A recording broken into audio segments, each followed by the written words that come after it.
consciousness. Soon you'll be the sage as opposed to the schmuck. He realized he was a fool. Like...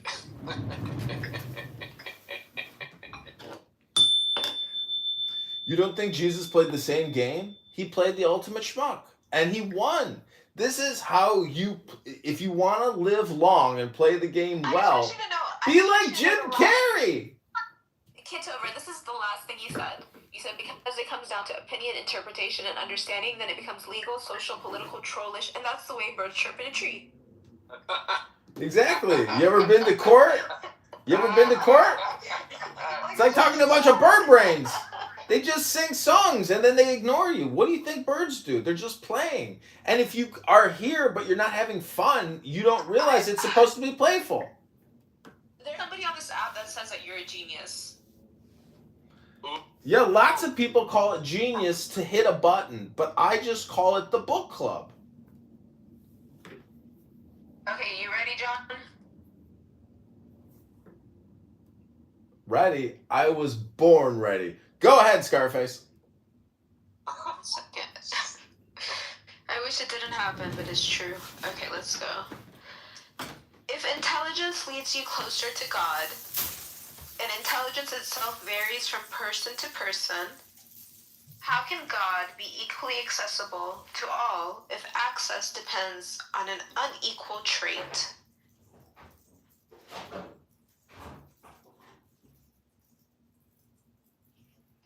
Kitover.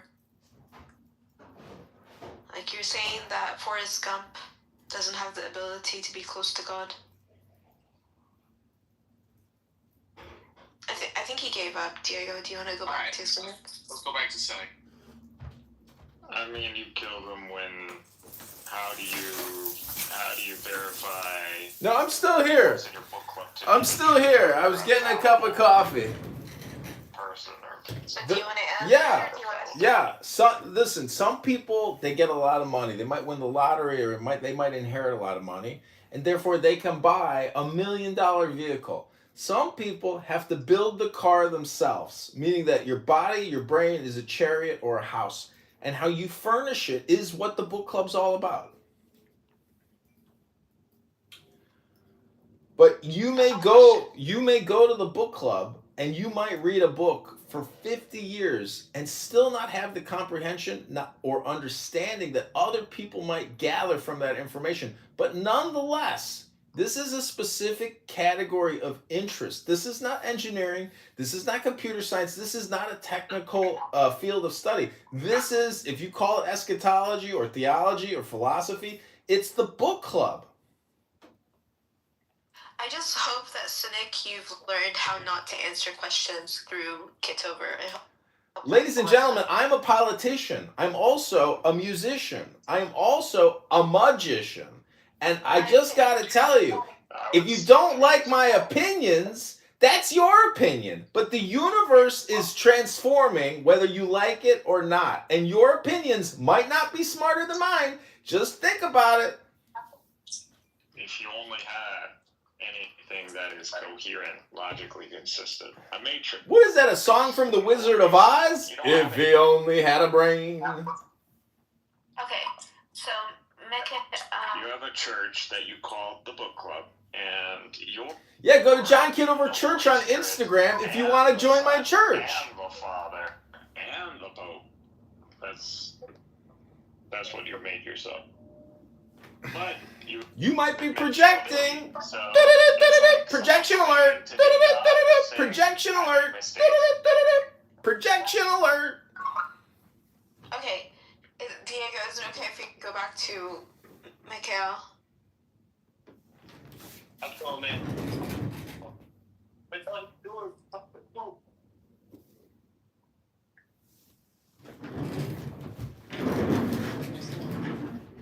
don't know why you're asking him. He's like driving or doing something. He's out.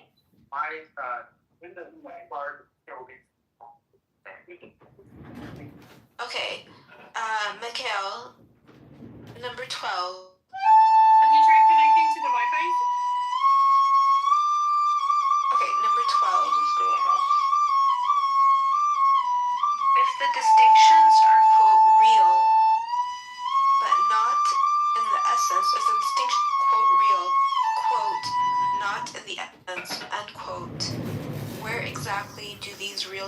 creations exist?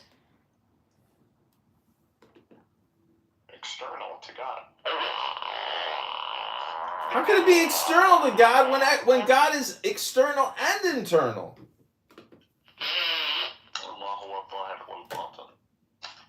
God is not. You see, you can't get a straight answer out of these Muslims. They always go back to the Arabic. Speak in English so we can understand what you're saying. Bro, like,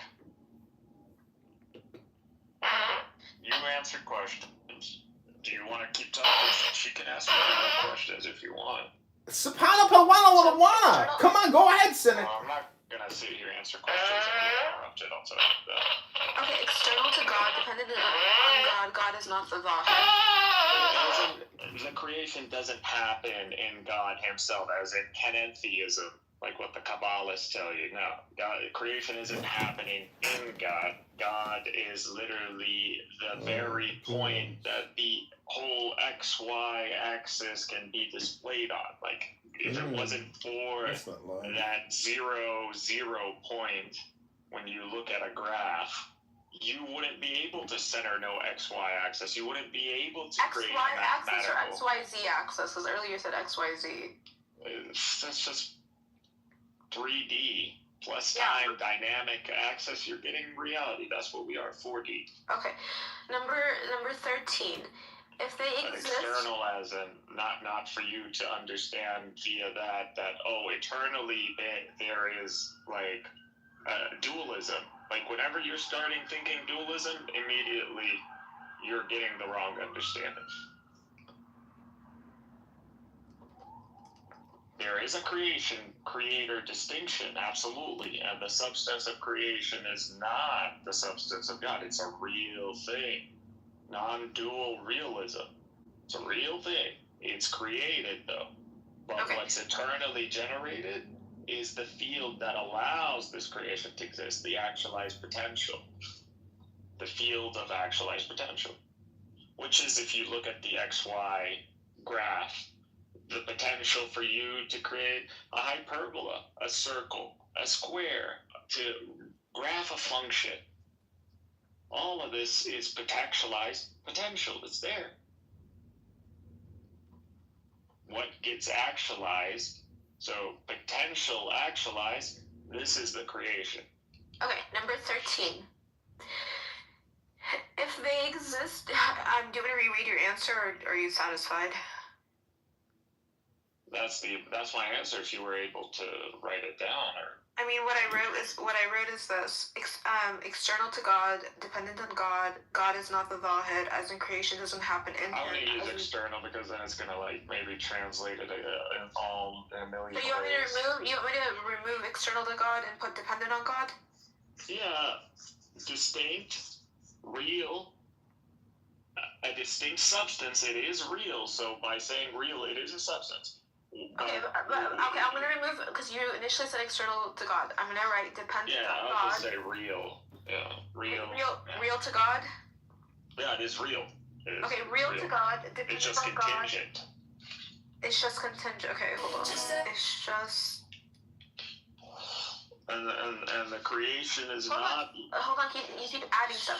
To God is just contingent, depending on God. God is not the Vahed, as in creation doesn't happen in Him. God This is is what you not. said.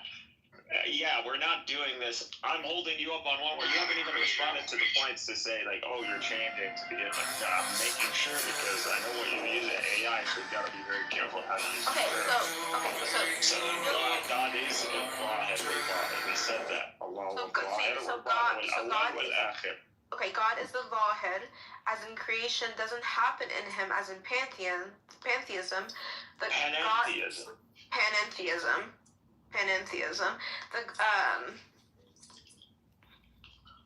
It's not pantheism, it's not panentheism. Okay, as in panentheism, the God is literally the very point, the XYZ axis that He can be in. When you're thinking dualism, you're getting the wrong understanding. There is a creator-creation distinction. The substance of creation is not the substance of God. What is eternally generated is the field that allows this to exist, actualized potential, which is to look at the XY graph, the potential to create a hierarchy, a function, etc. That's what. Is that fine, or do you need Yeah, more? and everything has to start from that point 0, 0. On And what that everything function is. starts from that point 0, 0. Okay, let's go on to the next one. Okay. Okay, if you're writing this down, you're practically writing down. Yeah, I mean, this is so stupid. Are we doing like a secretarial fucking clerical? This is so stupid, Princess. What a waste of time. Just fucking film it. Record it. What's the point of writing it? Why is Simon talking like that? Acting like his hair is on fire. Why is Simon talking like that and wasting our time? Okay, number 13. Seriously, isn't he? He's like always acting like his hair is on Dude, that's fire. how he lost his hair in the first place. I'm not even surprised. Okay, number 13. Hello? Number 13. What a waste of time. Number 13. He became black now. Hello? If they exist Hello? by the essence. Okay, ready? He loves it. He loves it. He loves it, Simon. He's a It's so much more entertaining than you, Simon. You're so boring.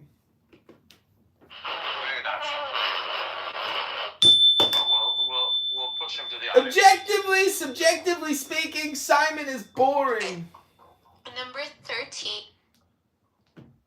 If they exist outside the essence, then what is the metaphysical location of these distinctions if nothing divine exists outside God? Yeah, they're not divine. The creation is not divine. Amazing. That's an amazing statement right there. Only God is, again, when we speak English, when we're talking about these things from a Western framework, we need to understand we can't help but introduce subconsciously a lot of Christian frameworks too. That's just where we are. That's the Western civilization. It's evolved around Christianity, whether we like it or not. Yeah. So that's why we have to be very nuanced, because it comes with the baggage of the history of Christian frameworks. So we gotta be very careful. But understand, when I'm thinking about this stuff, a lot of it is from Arabic to English. So a lot of fundamentals, looking at religion and metaphysics, it's in Arabic. Why? Because God's speech is in Arabic. His explanation of himself, reality, attributes, it's all in Arabic. So we build on that, and the best thing we can do is translate it. That's what it is. I don't think you feel like you answered the question. The most we can do is translate. Funny. That was funny. That was good. Because the words kind of sound similar, so that was You said to the Jews, you mean from the Jews? good. Apparently, to the Jews would still be. Why would you yell the N-word? Like, what is, that's so incoherent also. Like, what are you gaining from it? To get off on it? Do you think you're like... To demonstrate the hypocrisy of their inconsistent use of insulting language. For example, You were saying this? Hold on, let's hear him out. Okay, so what's your example? this is a room where I actually can be heard at. This is a place that I when trust you that I don't push can it be too heard far, yes. Okay, so what's your hypocrisy angle? What's the hypocrisy? My point is, oh, he's on the phone. He's off the phone. No, He's off the phone. Who? You. No, I have never touched a phone. I never used a phone. No, literally it didn't ring and I didn't make a call. So if the little thing. Hello? Eric. Yeah, well, that's a glitch. Oh my god, just finish a Oh point. my god, hold on. Okay, so my point is this. In Amir's room, they use insulting language. They say motherfucker. They say the B word. They say the F word. He calls What me is the the B mother- word? Bitch. Oh god, what is the F word? Faggot. Yeah, but there are levels to insulting words. Those are like pretty much mainstream. Those are mainstream. Jeffrey. Yeah. This is exactly Tell me up. Yakov. This is I what get I'm what just you're saying. saying, It's like but I know. like, real bad babe, whatever you want to call it. So Yakov, Yakov, the notion that there are levels of insults is the point that I am trying to respond to. And if you want to enter into a respectful debate right now, we don't have to, but we can. But my submission would be. Trash bag. Wait a minute. I'm still talking. But like, why do you care? How old are you? Aren't you in your 40s? Not yet. Okay, so you're in your Not 30s. mentally. Apparently. Not mentally. Wait, can I finish my sentence? Look at how patient I'm being with this rude interruption. Let him finish No, because because he's gonna share it anyway. So I like we was can just keep sitting it. here He on- shares it. I have been sitting here listening for 15 minutes, and I'm sorry, but grow up. You're one to speak, girl. That's projection. You use profanity all the time here. You're the biggest fucking cunt love mouth bitch out there, Yasmin. Who the fuck are you to say anything about my...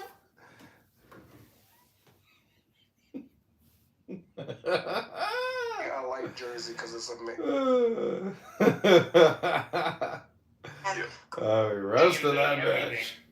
Exactly. You could make money if you know how to play any instrument. You just gotta go there. Hey, I worked for this company. I worked with them making this soundtrack or these soundtracks. That's on your CV. The next company, oh shit, this guy's already a professional. He's gonna hop in the studio. He knows what to do.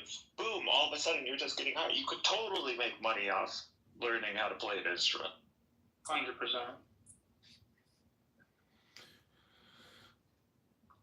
And not the guitar, not the fucking electric guitar. I'm talking like classical instrument. It means that even black people know how black people can behave. This Even black people understand that. misunderstood my point. They know that it doesn't come from a place of. You use the word aversion. That's the first thing I'll actually dispute. Okay, it's not enough on the basis of skin color, because that would seem to suggest it's like a stubborn, irrational bigotry. I don't consider myself a bigot. I consider myself a racial realist.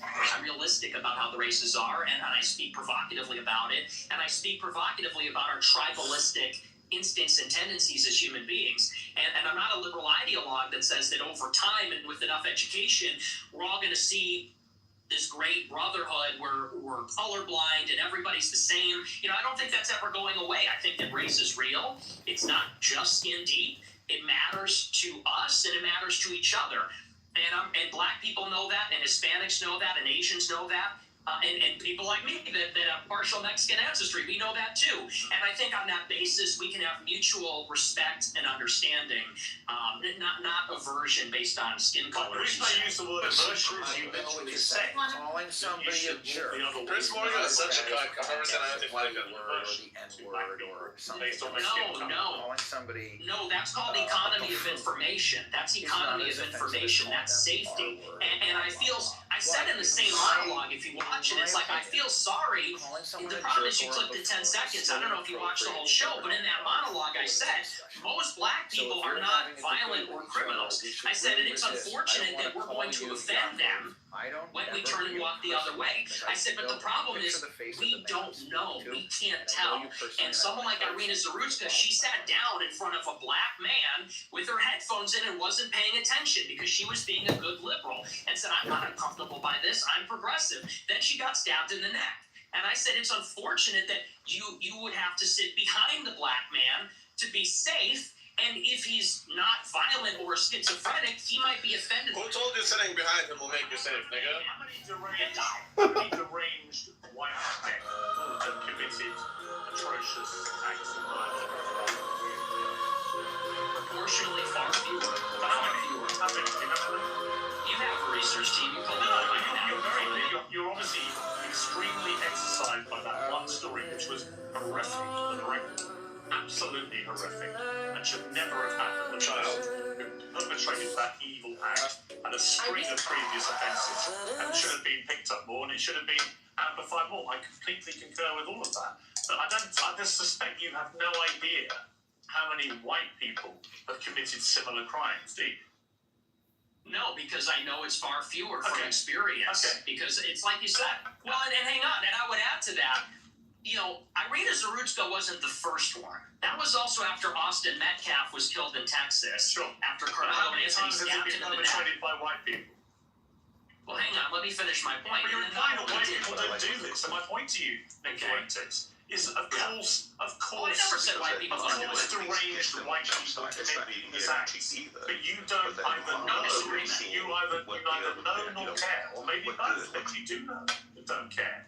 You only seem to be focused on black people who commit crimes. And again, if you hadn't prefaced the whole debate about racism by openly conceding you are a racist, I could read other connotations into what you've been saying. But once you said, okay, I'm a racist, and then you only talk about black crime, I think people can watch this and they can say, yeah, he's a racist. And everything that he says about crime is driven to the prism of being a racist. Bro, Piers Morgan is 2010, bro. As a racist, it's like the end of the world. It's funny because it's quite on the That's right.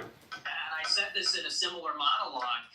The problem is not that I wake up and I walk down the street and I see someone that doesn't look like me and it makes me angry. The problem is there's a pattern of behavior, which we've all seen. Like to him, it's like the end all be all since the beginning of this show. And they become narcissistic because they've been told they're victims of racism, they're victims of slavery. They've been told, really, there's no accountability. If they're rude, if they're inconsiderate, if they're criminal, they are told that they have no agency for their actions. They're being told, if you act in this way, it's because the white man made you that way. It's because the system's rigged against you.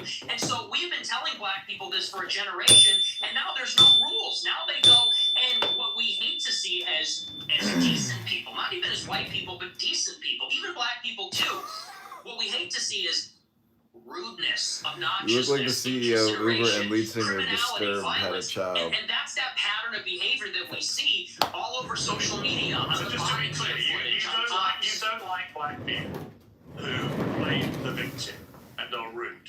Is that your position? I don't like that pattern of And behavior. you like one narcissist? I see where this is going. Yeah, you're You're ahead going of to turn me. this around on me. You're ahead of me, aren't you? Because when I said, Very what clever. black friends have you got? You said, I am kind of black, Yay. aren't I? no, not that. You said, Oh, yeah, I'm not also. saying you. I'm just saying your choice of black friend is Ye, who is arguably the #1 black victimhood narcissist in America. That's so You understand stupid, the bro. problem? Like, what happened to Obama? He's your friend. He's one of the very few black people you want to be associated with, and he's the epitome of what you just said you abhor about narcissistic black people. I disagree. I disagree with you, and I'll tell you why. Because Ye, if you've ever met him in real life, I have, yeah. okay, well then you know he's nothing but polite, considerate. He When I seemed met very him- rude to me the last 2 times I interviewed him. He's a supreme narcissist, and he's You also. keep interrupting me. You're very rude, are you? Are you black? I Because you're being very apologize. rude by I interrupting me right apologize. now. All right, so Okay, I you do don't want to give me a finish hard my time. point. I do want to finish my point about Ye.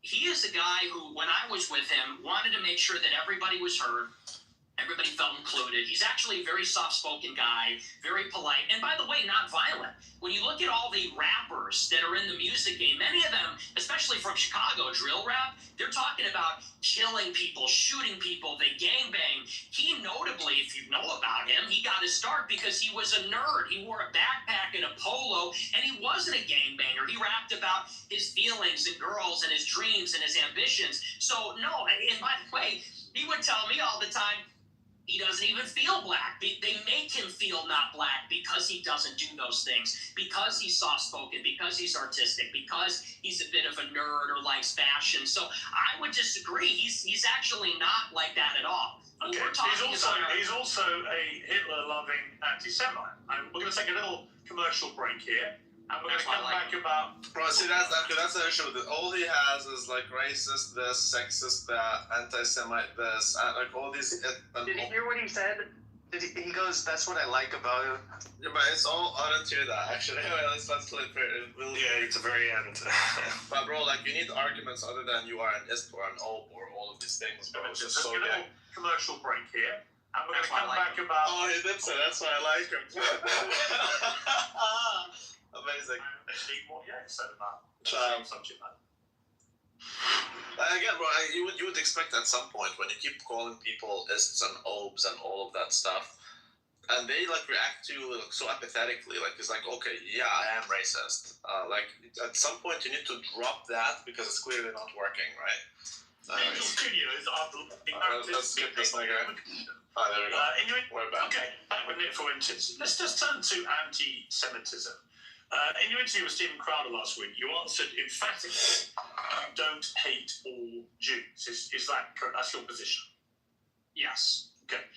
So I want to play you this clip. Well, I don't hate any Jews. Let me just amend that. I don't hate any Jews. Okay. Let's play this clip. The reason I've had it is because my opposition to world Jewry and Israel is rooted in absolute, uncontestable fact. We have the truth on our side. That's why we're winning. Because we are telling the truth about the historical antagonism between Jews and Europeans, between Jews and Christians.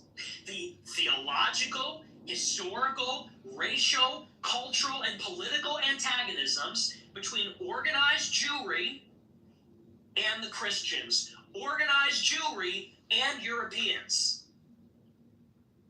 And the reason that we are winning that argument is because it's real, it's true. I can prove it, I can show you, I can name the names, I can show you the paper trail, the money.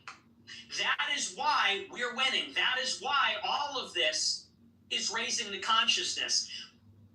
When you say you have this opposition to world Jewry, I mean, it's one thing to criticize, for example, the Israeli government over what's been doing in Gaza. I've done that myself.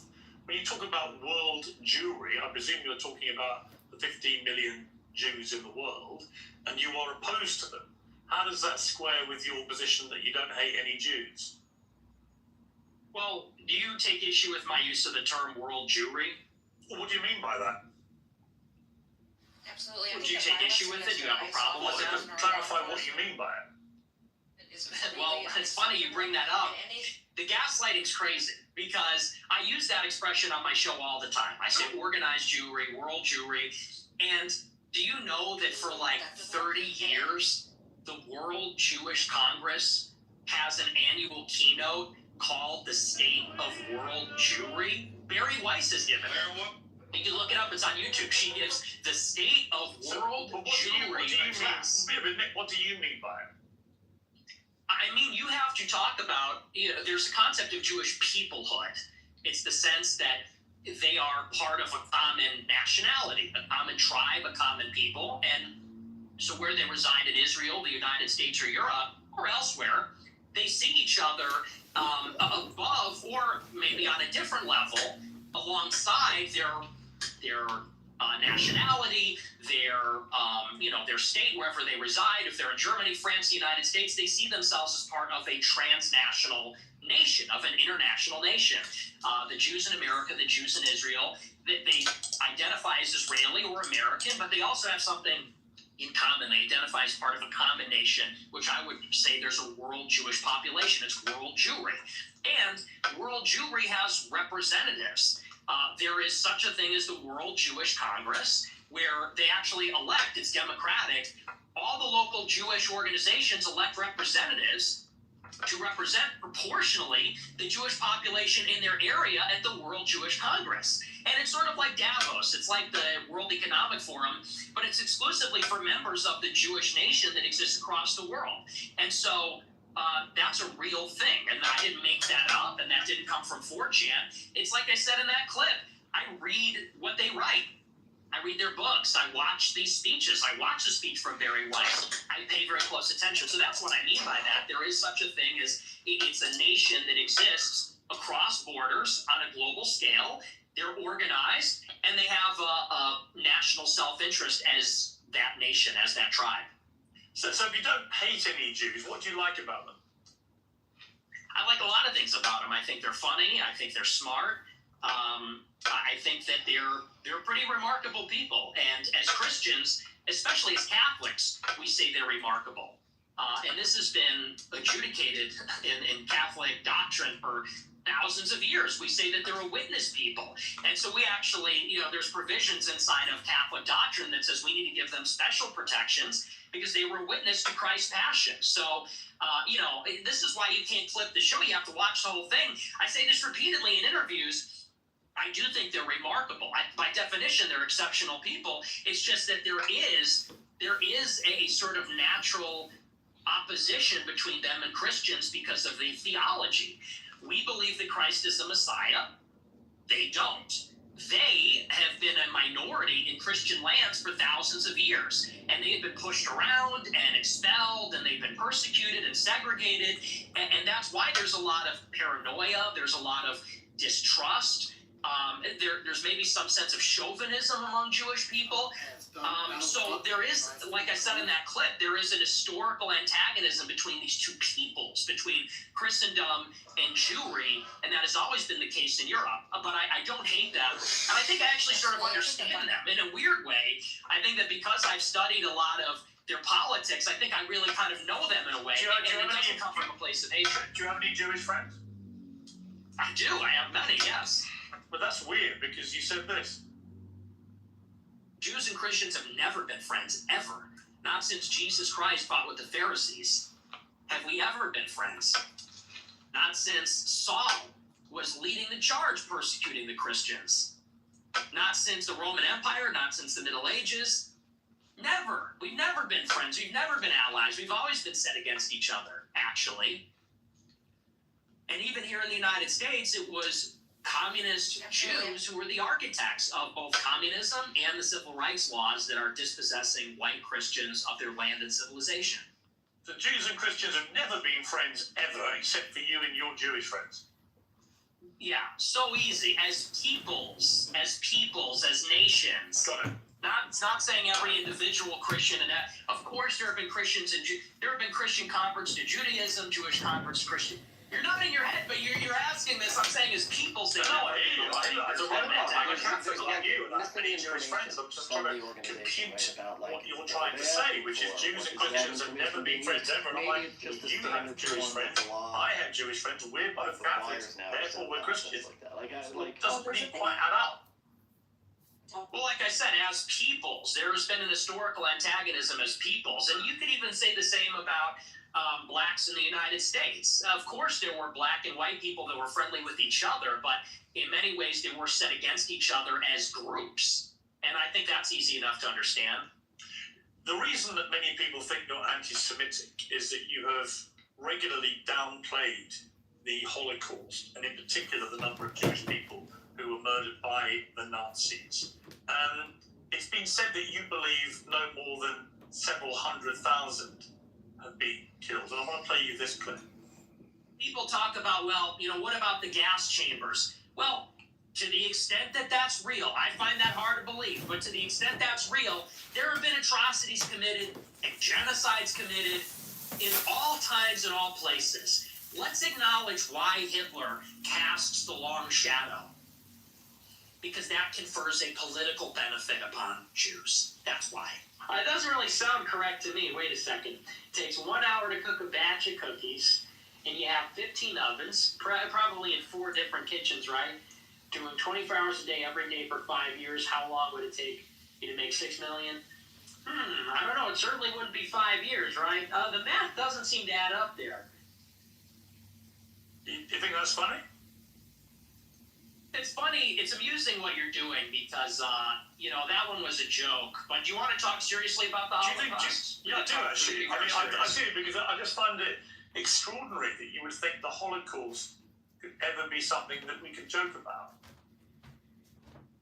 Why, too soon? Is it too soon to make jokes? How many people... This is amazing. Jewish people. What makes you think there's anything we can't talk about? What's the number? 6 million, something like that. So you 8 million? You concede that 6 million Jews died in the Holocaust. Possibly more. Possibly, we're discovering all the time. So it could maybe even be more than that. So why have you doubted the numbers in the past? I'll tell you why. I really think that every death is a tragedy, however many Jewish people died in the Holocaust. And I'm not a World War II historian, so I'm actually open to believing the official narrative, and I've read some of the conspiracy theories, and to tell you the truth, it's a rigorous debate. But, you know, what's interesting about this is in many countries it's not even legal to talk about it. And that's really where my interest in the Holocaust begins and sort of ends, to tell you the truth, is that if you wanted to question the number, you would be put in jail in about, 17 or 18 European countries. And I think that's really the more interesting conversation, which is that this is almost like a religious dogma in the West. No other genocide, no other atrocity is treated like this. Could you imagine if in the United States they said the number of Palestinians killed in Gaza is 100,000, and if you don't say that, you're going to jail, you're banned on X, you can't have a job? That's the part that's totally insane. And a lot of people, they can't even make up their minds. I think it's actually done a disservice. If your goal, and I'm not saying you as Piers Morgan, but if your goal, if you're an advocate for awareness about this, if your goal is to convince everybody that this is the way the Holocaust happened, I think the last thing you want to do is say that everyone that disagrees is in jail and is banned and you're not allowed to say it. So there's really been no open debate about the subject since the scholarship started to be produced about 60 years ago. But there is no debate to be had about the number of people who were murdered. Amazing. Even the Nazis Amazing. in the trials after the war confirmed the numbers. The amount of documentation that was recovered, notwithstanding the attempt by the Nazis to destroy it, the amount of documentation that was saved and preserved and used for trials and for historical record is unprecedented in the history of mass slaughter of human beings. So we have a very clear idea of how many people were gassed to death in the gas chambers. We have a very clear idea of how many were starved to death, were kept in ghettos, died of disease, of forced labour, of death marches. We know how many Jews were slaughtered. It's at least 6 million. What's interesting to me is that you appear to now concede that, which may be news to a lot of your regular viewers who have constantly heard you quibble with the number of Jews who died in the Holocaust. And for the record, just to confirm what I think you told me, you do now accept that at least 6 million Jews were killed in the Holocaust. Well, no, I said it could even be higher than Well, that. it could be higher. That is true. I think it's at least. But you I think accept you're right. at It is at least. Oh, it's at least 6 million. But Okay. it could be 100 Well, times people more are going than to be that. okay. But people are going But to be. let me respond to your. He's trolling him, isn't he? Sure. What you're saying. Probably. 100 times more. 100 times more. There are concessions and so on. Let that speak for itself. But you don't see, your show is called Piers Morgan Uncensored. Yeah. But the United Kingdom is censored, and Europe is censored. And if you talk about these things, you will be put in jail in many countries. And I think that's where a lot of people start to say, well, if the truth is so clear and if there's such overwhelming evidence, why do you need to throw people in jail for disagreeing? And you yourself said, well, there is no debate. I think everything is debatable. I think everything at least should be debated. And if the evidence is very one-sided, let the evidence speak. Don't throw people in jail. So do you think that Holocaust denial laws should be overturned?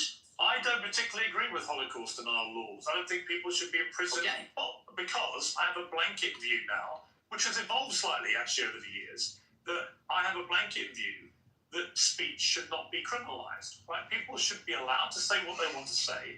Except in England, where we're going to throw you in Make prison. accountable for what they say. If you have an employer, they can make a view about whether you are the right kind of person they want for their employment, as they would make a decision about anything else you do in life. So I actually believe that speech should never be criminalised. It's my personal view. I understand why in places like Germany, they have strong laws about it because they want to move on from what they believe was the most shameful moment in their history. I understand that. Do I want that in my country? No. Am I appalled by what has been going on with free speech in the United Kingdom in the last 2 or 3 years? Absolutely. It is ridiculous that people have been front-marched to prison cells for stuff they put on social media. Right? So, yeah, I do. I think what is more interesting to me about our exchange is I was not expecting you to go the opposite way. I was not expecting you to be so emphatic that at least 6 million Jews died in the Holocaust. There'll be people watching this who I think will be very surprised by that, because you have built a reputation for being, if not a Holocaust denier, but somebody constantly questioning in a downward way the number of Jews who were murdered. That doesn't appear to be what your position is now. He's trying to throw him a bone. And here's what I would like to see for my entire career. When I started my show, it started with a good faith inquiry, where I was It's questioning. very simple. He's saying it could be even more than that. So how do we know? We're gonna have He's trying to get Piers Morgan off the script. No, well, we have to look into. No, I don't think he's doing that. I think it's just simply. Moving to the middle again. I think it's more than that. So you're gonna have to actually count to find the real number. Unless you count, then you'll find It's at least 6. What is the answer on the other side? But what I found is that the answer was criminalized. So when you would talk about anything regarding Jews, Israel, the Holocaust, you could be in favor of the official narrative on those things. If you went against, you were banned, censored, and in some countries jailed. And so I actually haven't made up my mind on that, because that's not really a matter of interest to me. And there's a lot of analysis and scholarship on both sides of the issue. And I've read both sides of the issue. And honestly, unfortunately, it's hard to judge because there's never been a debate on it. And there's never been a debate because of the stigma, because of the censorship. And I think that leads a lot of people to say, well, what do they have to hide? Because you can say on your show, well, I'm personally against Holocaust denial laws, yet they still persist, and the social consequences still persist. And I think that is the anomaly, and people have to wonder, okay, why is it that way? And what I said in that clip is the reason the Holocaust casts a long shadow is because it confers a political benefit upon organized Jewry. That is what they always fall back on. They cannot be criticized, they cannot be named, they cannot be talked about, lest there be another Holocaust. And no other tragedy is treated that way, and no other ethnic group has a get-out-of-jail-free card. Just play that. Anti-Semitism and Holocaust, you can do whatever you want and defend all your actions. That's the part that people are getting upset with. That's the problem. I don't know any right-minded person who believes Jewish people weaponized the Holocaust for their own personal get-out-of-jail-free or whatever you call it. Rothschild. Anyone that does that believes I'm that? sure there are some people that do that. It's such a ridiculous generalization.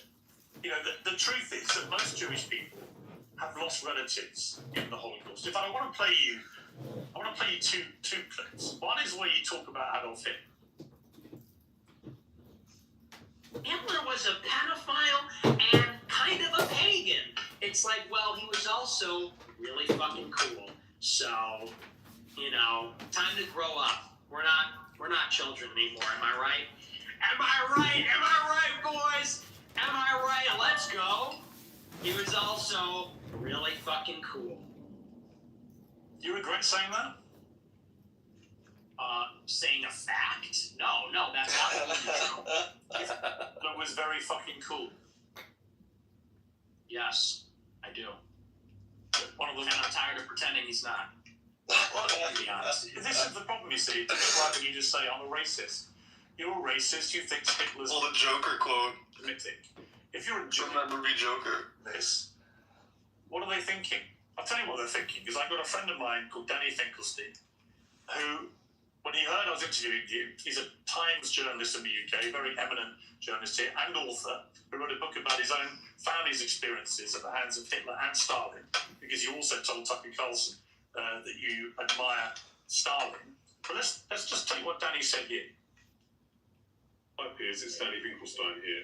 As you're interviewing Nick Fuentes, you might try suggesting to him that he reads my book, Hitler, Stalin, Mum and Dad. It's called Two Roads Home in the United States. Always plugging something. On Team Hitler. You might like to ask him about the fact that Hitler arrested my mum, tried to starve my mum to death, did starve my grandmother to death, sent my great aunt to the gas chamber, my great uncle, my cousin. My grandmother on my father's side ended up being 1 out of 7 children, the only one that survived the war. So you might ask him whether he wouldn't rather be on Team Mum rather than Team Hitler. And as for celebrating Stalin's birthday, well, Stalin took my father, sent him to a state collective farm, sent my grandmother and to a state collective farm, sent my grandfather to the Gulag. You might try asking why he doesn't celebrate Dad's birthday rather than Stalin's. It may all be a big joke to him, but he complains that he was 18 when someone tried to cancel him. Stalin and Hitler arrested my mum and my dad when they were 10 years old. So that's what I'd like to reconsider. Green has built a reputation on feisty combat and inflammatory insults. When you say that Hitler was very fucking cool, are you joking, or do you actually think he was very fucking cool?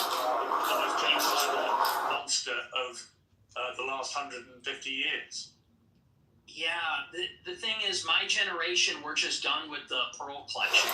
Your generation hasn't gone through what Danny Finkelstein's family went through, so Yeah. maybe the pearl clutching has a way to go for families whose family members Oh my were gosh, murdered. yeah, we got all that. Me mom, like we're, Me mom. I don't even know who this person is. Why is this person talking to me? This old British guy is saying me mom got killed by Hitler and Because he me doesn't dad find got it killed funny by... when you say Hitler's very fucking I cool. don't care. I don't I care. really don't care. That's fine. You don't have I'm getting to care. represent you in Washington, He D.C. Does that guy care about America? Does that guy care about me and my country and my family? No. He That guy cares what you, a That's the prominent problem. conservative in America, has to say about Adolf Hitler. And what do you mean by Hitler is very fucking cool? Because I think he's very fucking a monster. It doesn't matter what you think. And that's a clip. I think he's very fucking a monster. Do you hear yourself? Yeah, I I mean, do. can we all grow up? I do. Can we all grow He up? murdered That 12 was just million people. childish. He murdered 12 million Okay. people. What is very fucking cool about that? Tell me. The edits, it's just cool. The uniforms, the parades, it's cool as a guy. You look at World War II, and it's fascinating, and it's interesting, and it's compelling, and it's cool. And we're just tired of saying these kinds of things. We want to talk like real people and give our honest opinions, and then we literally get an old Jewish guy from England who's going to say, "Oh, that dog very funny, mate. He mom," and it's like, shut up, like. I'm in favor of genocide, so let's just get that out of the way. We're not in favor of a Holocaust or genocide. You think if half It's your 80 family years ago. You think if half your family had been wiped out by very fucking cool Hitler, you still think he was very fucking cool? Or would you think that actually he was a despicable monster who murdered 12 million people, who targeted people Jewish, Romani Gypsy, binary he's incinerated them in gas chambers? Do you think that you would find it very fucking cool if your family had been through that? Or do you think you would find it very fucking disgusting? Perhaps moderate the number of times There's no such place. want to joke about it, want to abuse someone like Danny Finkelstein, who's an incredibly powerful person to his extended family. You're the hero of the Nazis, and you're not a hero of Stalin. Seems like going to you, expertism, in parts of this is trying to come across as one. Every now and again, there are slips. You slip again here with what you say about Hitler. There's nothing really fucking cool about Hitler. We know that from history. We know what he did. You can see it. So he murdered at least 6 million Jews. So when we say he's very fucking Jewish people watch this and go, this guy's disgusting. Why would you say this? Say this about someone who perpetrated such an evil? And what's the real answer? Why do you? Is it just for clicks? Is it for money? Is it just for fun? For shits and giggles? What is it? What motivates you to say something like Hitler was very fucking cool? It's for this. It's for all of this. And the lack of self-awareness is amazing. You're a boomer. You're a 60-year-old boomer, and we spent maybe 3 minutes on you saying, he's a really fucking monster. He incinerated people. And I'm sitting here saying it's not that serious. It's not that deep. And Not that what I'm serious. getting at... Not that Okay. serious. Do you want to say more about Well, you're not he's a monster? you're not a kid yourself anymore. You're not a teenager. I know. Right? You're, I know. you're nearly 30, to be clear. Yeah. Okay? You're a I fully know. formed adult who has a brain, right? And at some stage, that brain has taken you off these Is this an interview or is this a lecture? Can I respond to what you're saying? I want you to explain why you think it's fine to say how fucking cool Hitler is and to dismiss the very powerful 90 seconds from a British journalist who lost a lot of family members to the Nazis. I mean, Mom. In such a callous, dismissive manner. I don't think it's powerful. I think we've been hearing that our entire lives. Okay, the Schindler's List. Let's just be honest. The propaganda is over the top. We have been in America. What about the Schindler's Hey, List? Tell me about let the me Schindler's respond. List. I'll tell you about it. We have been browbeaten as a people, as Americans, as Westerners, for our entire lives. And you know what this has done? It has taken away any sense of pride, any sense of love for our own civilization. We have been made the villain in our own story. We have been made because, well, let's just be clear. It doesn't begin and end with Hitler is a monster. This has been the political narrative, which is why we've thrown open the borders. This is a political narrative, which is why we can't be a conservative society as a whole anymore, why we can't be proud of Europeans, why we can't be proud of being Christian. Because they've told us, if you're too white and too proud and too Christian, it's going to lead to a Holocaust. And so my generation... Honestly, it's true, and that's why people like me. That's why I'm popular, because this is bullshit. Honestly. Yeah, it's a crock. We don't want to hear any more about me mom and me dad. That's a crock of shit. No, listen. What you just said is a crock of shit. mom and me dad. The open society. In your gut, you know it is. You weaponize this stuff. You weaponize this stuff for money. But you know when you say something like what you just said. I'm banned from banking. I'm banned from banking and credit cards. You know who you're talking to? I do it for money. How much money you make? Your company's worth $100 million. Your company's worth $100 million.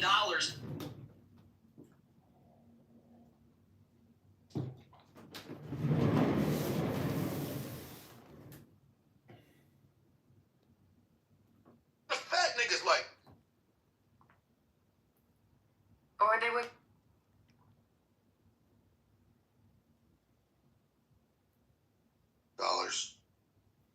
$9. Why do you rarely see this discussed in Muslim apologetics? Because admitting this raises uncomfortable questions. Why didn't Muslims preserve their earliest Qurans? Why were so many sold or lost?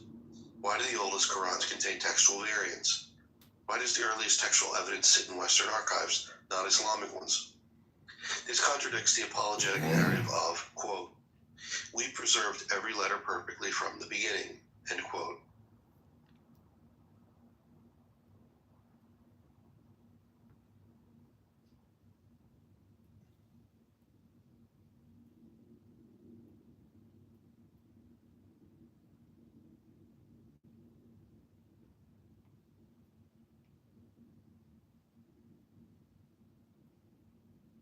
Conservation labs and climate-controlled archives that Muslim countries never created. That's why the oldest Qurans, the ones that show textual variants, are in Paris, London, Berlin, Tübingen, and St. Petersburg, not in Mecca or Medina. That's such a powerful statement.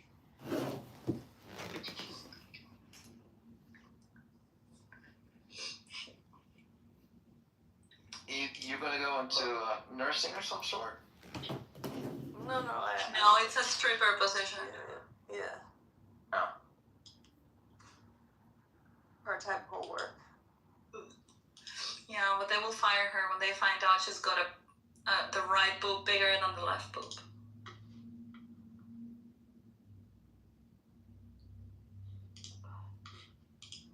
It's very frowned upon, you know. What, different size boobs? Yeah. Really? If God and creation are Most of quote them are. not dual, Most of them what are. ultimately It's distinguishes like them? not symmetrical. Guys have the same issue downstairs. Stupid. What do you mean they're non-dual? They are different subset. Dualism deals with non-contingent fundamental reality. Hold on. The question is, if God and creation, Oh if my God God, I and want to creation hear this are non-dual, Everybody I didn't say say that. you said you rejected dualism. So they What does dualism have to do with creator-creation distinction? I said, you said there. Just because dualism, like I said, non-contingent fundamental reality. Robbing people So just with violence, that is a new thing happening now in Norway.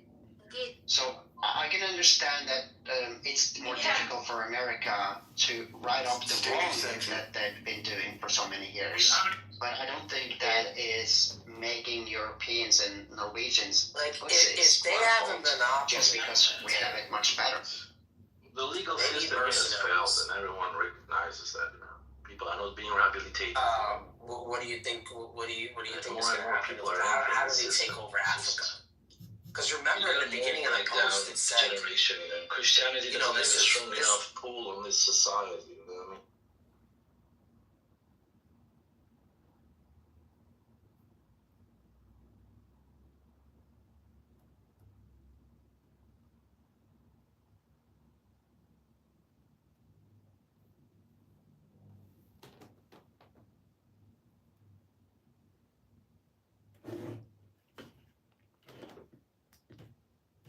And it was great, and it was a team project, and it was a real thing, and it brought together all the knowledge we'd learned in the degree. Yep. And that's much harder. If you can do that with the aid of AI, good luck. You know, that's great. Yeah, good luck if you can do it. Yeah, writing is But right. you can get it to help you, you know. That's right. But writing And it should be encouraged. to be fraudulent. You know? Because if the Chinese are like kids are using AI in every single one of their classes, and the American professors are all fucking curmudgeons being like, don't use that, we're going to be behind. No, I think it's a big philosophical debate, right? It's a huge I think Pat. So there's two ways to look at it, and I want to go back to Benjamin was trying to say, but I want to say that there's two camps looking at it. I think this is really wanted to have a great methodology about actually having people who come to campus take their first writing class, half capacity, it's intensive, and there's no AI. Meaning that everything is done, literally taking it back to the Stone Ages if you want to, the way you run your course, like full presentations, writing in class, nothing assisted, right? It's kind of like the no calculator approach, right? You can do that, and you can make it work for one class, right? Like you can make sure that that person is who they say they are in terms of the way they write. The other approach, of course, is to not worry about it because we have this virtual assistant that's going to help us be able to write no matter how we are. And then you're just teaching them how to use the AI to not be an idiot, right? So like taking whatever level you're at, improving your studies, improving the way you write over time should be the goal. Like you want people to become better writers, and if you can do it through AI, it's not a cheat. It's just AI helped you instead of a human. It's like, who the fuck cares? Yeah, it's very similar to I've got these glasses they're actually called something pro glasses when I go to Japan because my Japanese is still not perfect after how many years of studying I tell them that it's best for everybody to get married, and I think that's the only way that you can have sex. I think that's the only listed way as a Catholic is to have sex is within marriage. Why don't you get married? I'll get married later. It's been difficult for me because people are shooting at me at my house. I don't know that I don't want to have kids and a wife. My wife would be screaming about that. Me, I have to be able to take risks and be able to say these things. He lives like a nigga. Bring a family into a life that's like that. But for my followers, I tell them to get married. But what's happening with women? You literally just told your followers, hang on. In that clip, you literally told followers, women, they get old, they get fat, they get ugly, they get very annoying. So where's the incentive to get married to women? It's true. You're actively telling them You're extrapolating. You're extrapolating a lot. Just pointing you back yourself again. No, but you're extrapolating and saying, well, you say women are annoying, so therefore, what's the incentive? We have to do it in spite of the fact that they are annoying. We have to do it in spite of the fact that they talk too much. We can get them to lose weight. We can put them on peptides. We can get them to the promised land. But it's going to be... Do you think this view of women may be why none of them are going to Oh, you should see my DM.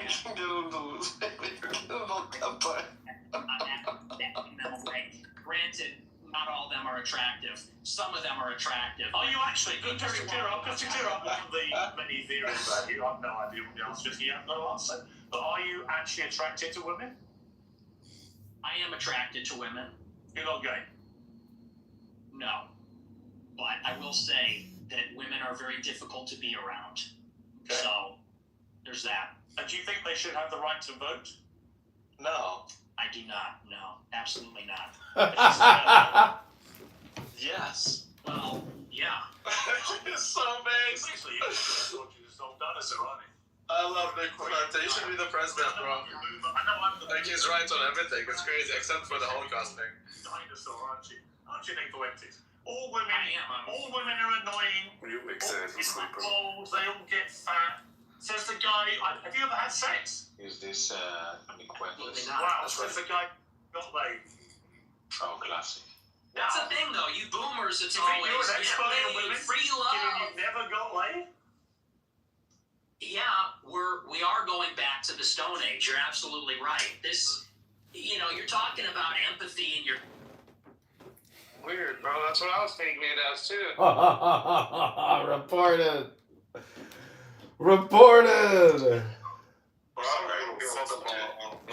Let's see if Dickerson's account gets deleted. Oh, it's gonna be beautiful when that fucker has to create a new account. No matter what, don't change now because there's a kid around. That's right. Just kick him the fuck out. You know what I'm saying? That's right. No one's asking you to change. Especially not Uncle Crash is Steve. literally asking us to go PG-13 when he's in the room.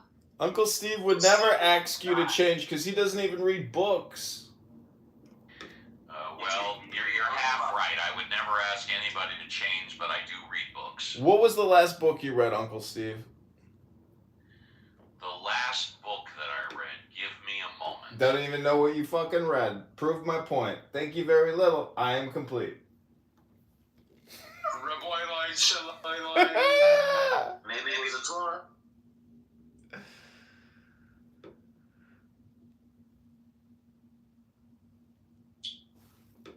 It's probably his phone book. Probably went through his contacts. That's the closest contact he's had with a book in a while. What do you think about this thing of this in real life, right? If I'm talking with a bunch of brothers or adults or whatever, and a kid come by, yes, I'm going to stop talking. We're doing this, derogatory terms and shit like that. I'll stop. So it doesn't change in here either with me. I know you don't get around. The last book that I read was my father's book on our family history. I'll let you get that. You read your daddy's book about your family's history? What did it say? Yeah, Daddy's book about my family's history. That's right. That's the last book I read. I read it earlier this year. What did it say about your family? That's actually a great title for a book. That wasn't the title. I know, but that would be a great title for a book. Hey, what's up, Mark? Long time, bro. Hey, what's up, guys? Coming to the room, title of the room. Steve, do you consider... Steve, do you... About anything, right? Well, this is Talking Apes. I'm wondering, Steve, do you consider yourself a talking monkey?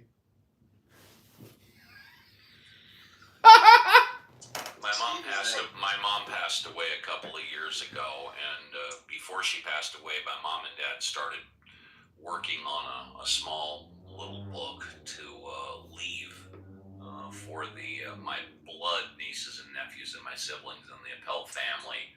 And my mom passed away before the book was finished. So Christian's back. of course, my PG-13, you guys. PG-13. Yeah, no, Steve. I know what you're saying. I have my inheritance. Like I have my family Bible in the bank in the safety deposit box. But if I open up the inside of it, it has like almost 6 generations worth of everybody that was born and the day they died and their name and it's who begot who on the inside of this Bible. And when my mom passed, like you said, she died in 21, but I ended up inheriting it, and I put it in the safety deposit box because you can take away everything in my life, all the money and everything. As long as I have that book, I wouldn't really give a crap. Yeah. Other than that, if you're talking about a published book, and I didn't read it all the way through, actually, I never had, would be the AMA guidelines and the DSM-5, but I have not read it cover to cover, but I use it as a reference. So those are the 2 books that I... Are you trying to self-diagnose some type of compulsive disorder? I'm finishing that book for your mother. DSM, is that dominatrix sadomasochistic? If you're talking about my parents' book, I've read it like 3 times. But if you're talking about the AMA guides and the DSM-5, no. Uncle Steve, if you want to read my book, it's on Kindle. It's called The Art Appraiser. Thank you. Thank you. And if you want to read my book, it's on WhatsApp. Thank you. Oh, Shalaya then. Yeah, if you want to read my scam book, just go to John Kitover on Google. By the way, Kitover, what's the status of you being on the ballot? Let me go log in to the portal and get the status update for you, Steve. Please hold. Well, I'll tell you what. Yeah, it was the 6th, wasn't it? The last time you checked, were you on the ballot? Oh, I'm at Wattpad. I'm sorry, John. Yes, last time I checked, I'm still on. Kitover, the last time you checked, were you on the ballot? Yes, still on the ballot. The Illinois State Board of Elections has not officially ruled on my objections, on my challenge. So the answer is no. The last time you checked, you were not on the ballot. It's supposed to be the decision's supposed to be today, Steve.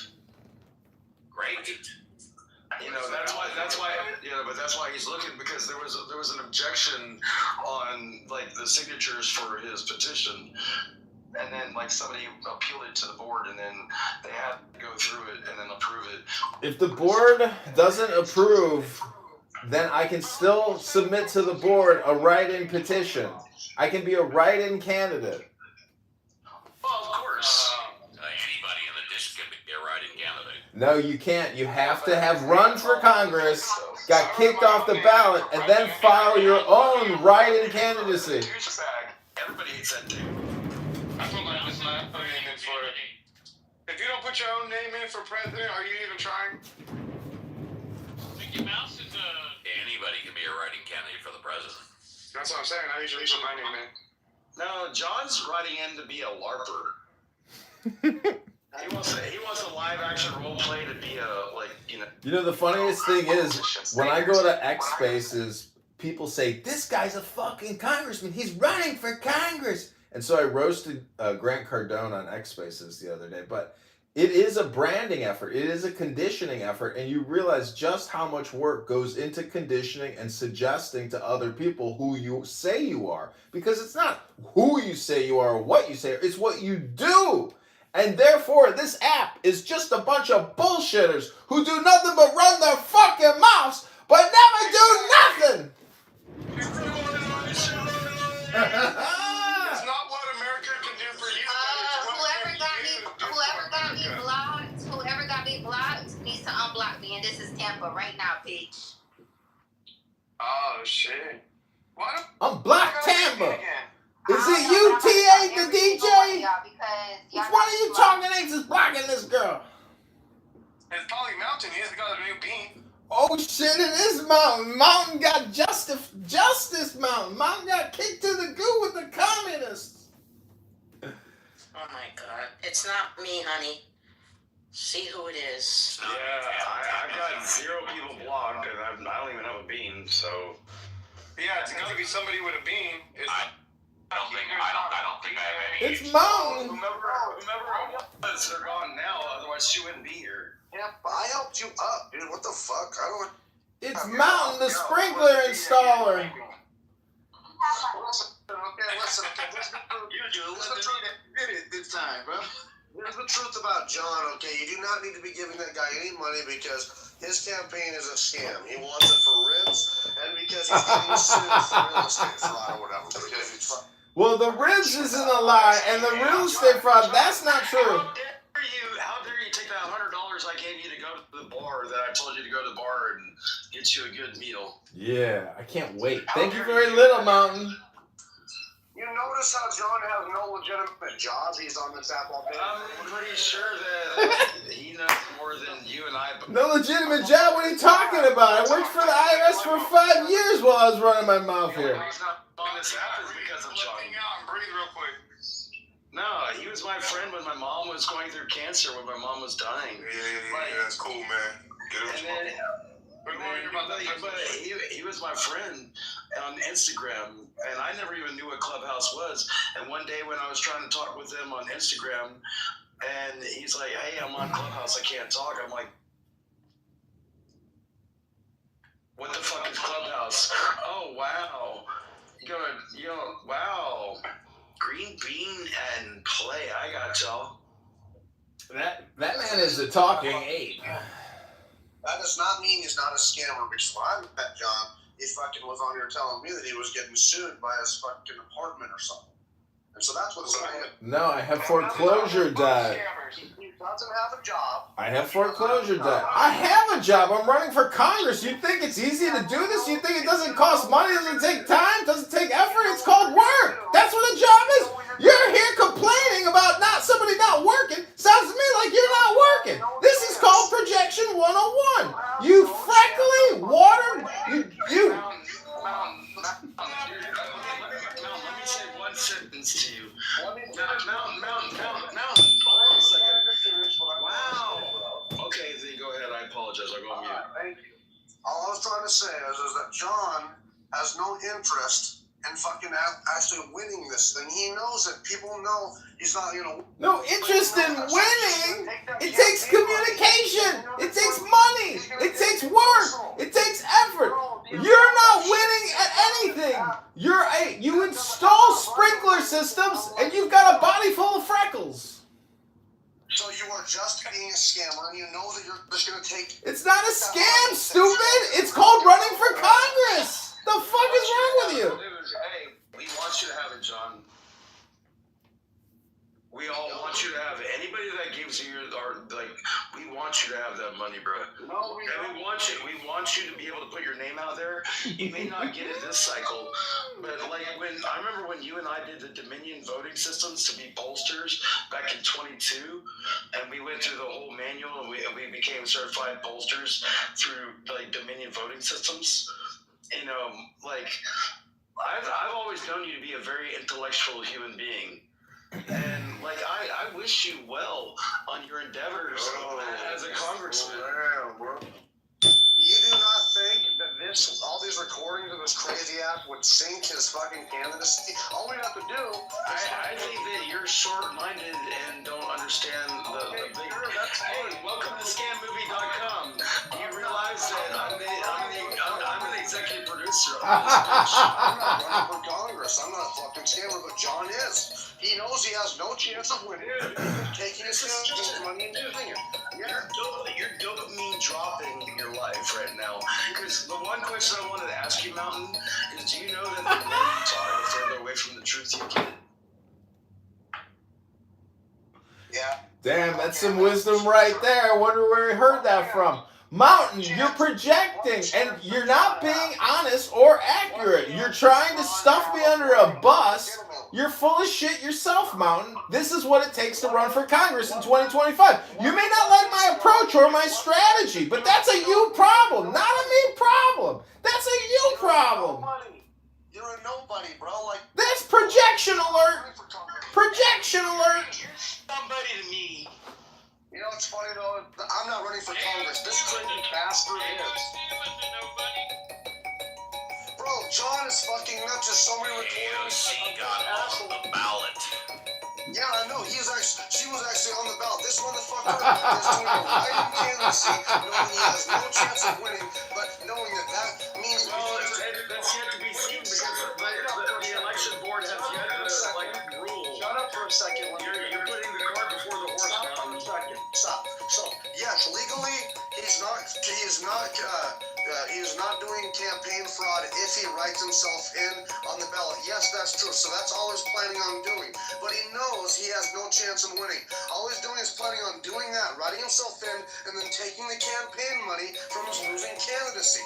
He's just a fucking fraud. Listen, we have $90 left in the bank account. That's it. We're going to go get one more slab of ribs, and we're going to think about you, Dr. Mountain. Voice isn't doing you any good right now. John, seriously, take a picture of the garden in wintertime, out of your window from your building, and show people, the community garden that you work in, and, how you work at Lincoln, and that garden center. Come on, man. Listen, it doesn't matter to me if people come on here and talk shit about me or roast me. Garden center? Well, it's a community garden. So he's a gardener. A gardener? I'm a talking ape. I'm just asking. I record the Atheist show every weekend with your amazing Mod Squad. We've been talking about that for years. I didn't know that's the first I've heard of it. Kitover's a gardener. I'm a gardener, baby. Welcome to the Garden of Eden. Next to the community garden, Steve. Welcome to the Garden of Eden, Uncle Steve. I didn't know. Here, meet Adam. Meet Eve, Steve. It's called The Atheism Show every Saturday, Sunday, 10 a.m. to 1 p.m. with my super mod squad. Let's have an interesting conversation, everybody. Every week. I'm Steve Appel.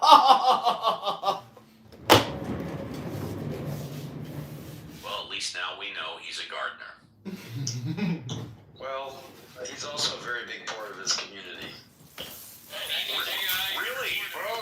About how is he a big part of his community besides being a gardener? Tell us. Suck his shit off in the goo, bro. And he's a big AI recorder. No, I want to know, how is he a big part of his community besides being a gardener?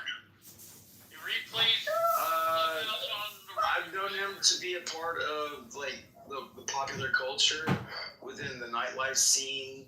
I've also. You mean he goes to bars at night? Yeah, I mean, haven't you ever seen his Instagram? No, I believe you. So you sound like a real homo, Doc. Besides drinking in bars and being a gardener, how else is he a part of the community?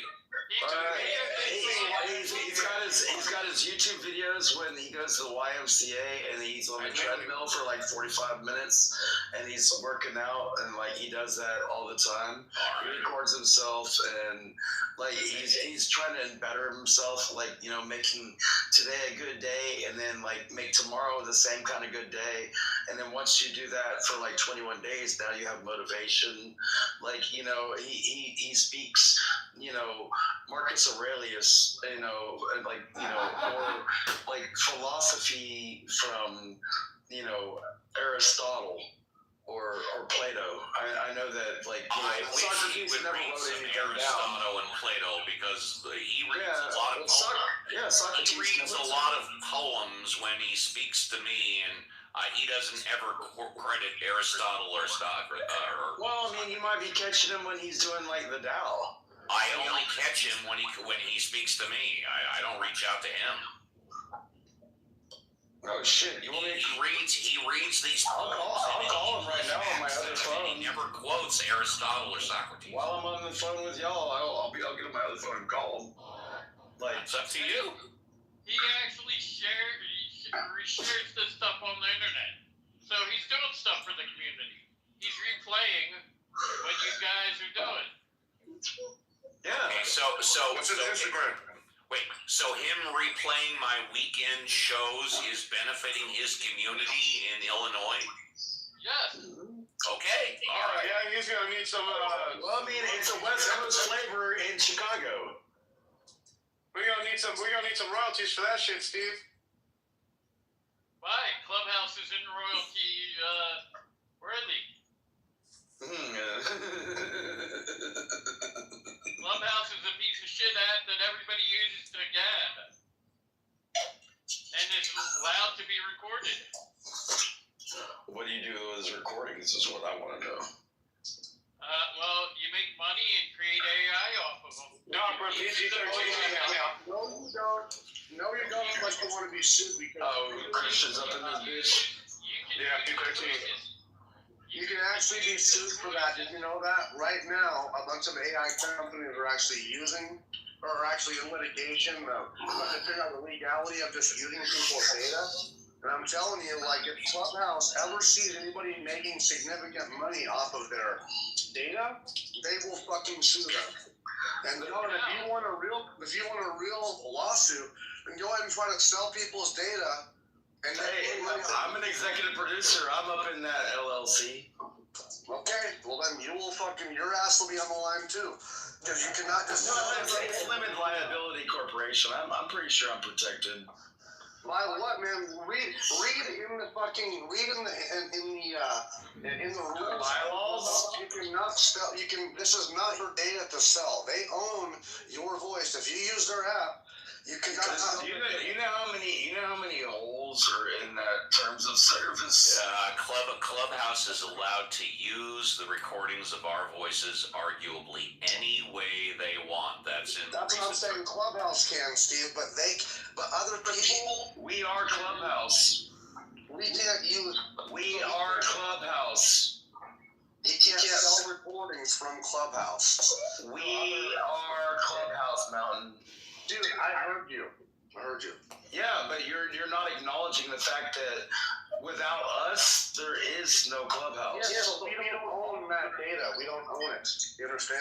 But it's open source. It's open source, my guy. No, it's not. It's in the Prove me wrong. Prove me wrong that it's not open source. Like point to the terms of service.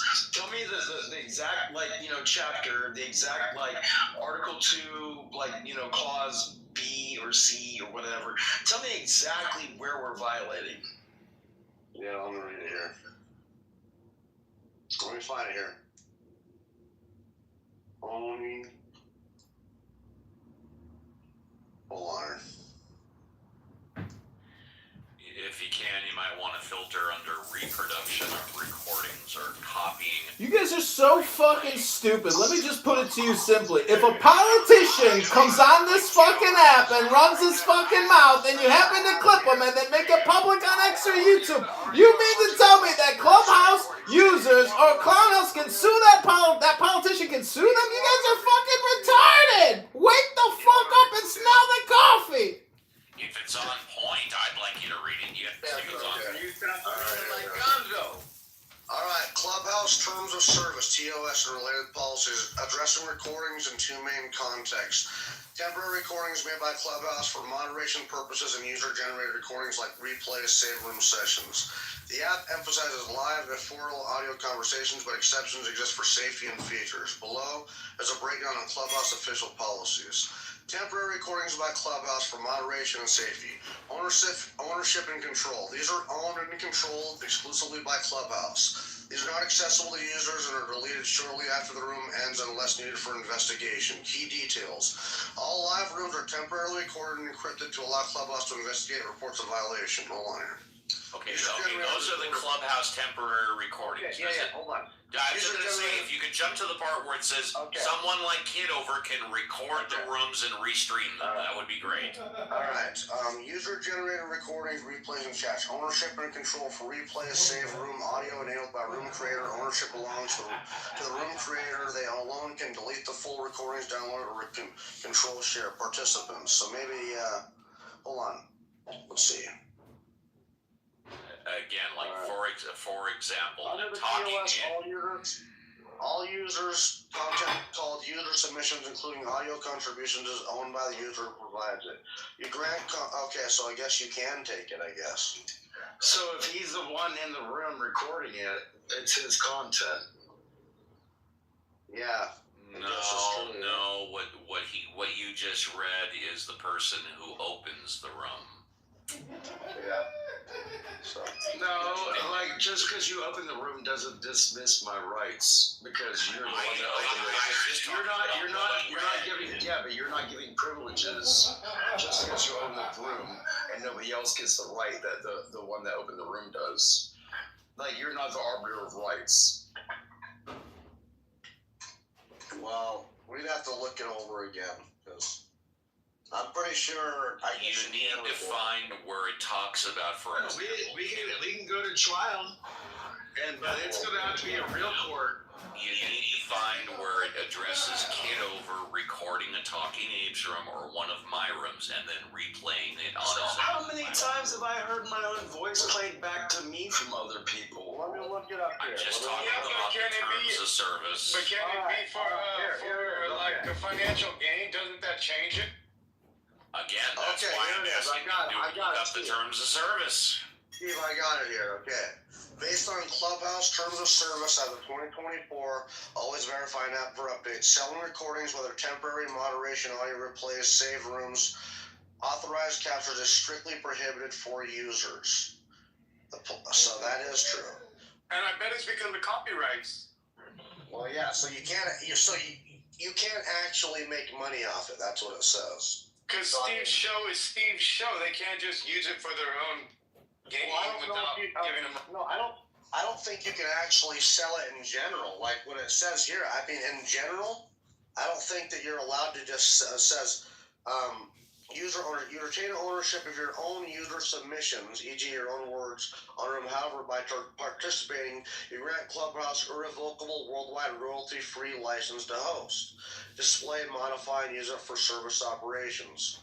So it says Question, here. Steve. Do you have Steve Appel? Is that your label? So it says you can't actually sell it. So if he does, Well, take me to court then. I take the position that everything I do is on replays, and therefore anybody can record it and rebroadcast it. Dude, I love the fact that replays are on, Steve, and I love the fact that you record. Because, like, if I'm out of pocket, I want to be called out on it.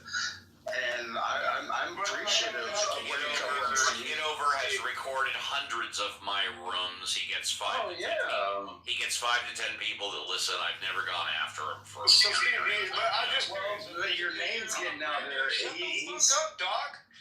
Yeah, Steve.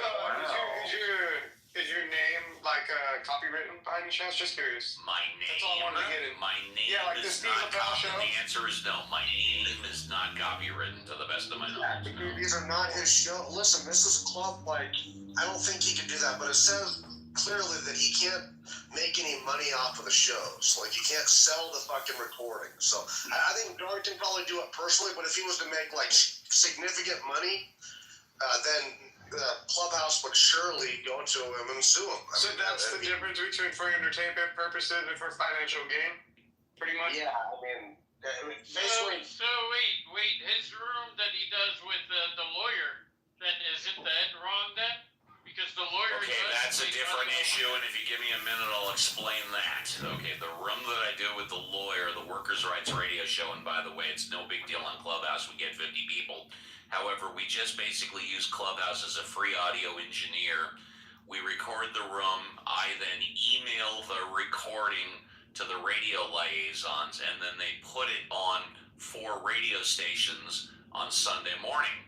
So if you copy that, then arguably you're copying the radio station stuff, and the radio stations could sue you, arguably. I would never sue you, but the radio stations might. I don't know. You did it on the Clubhouse, though.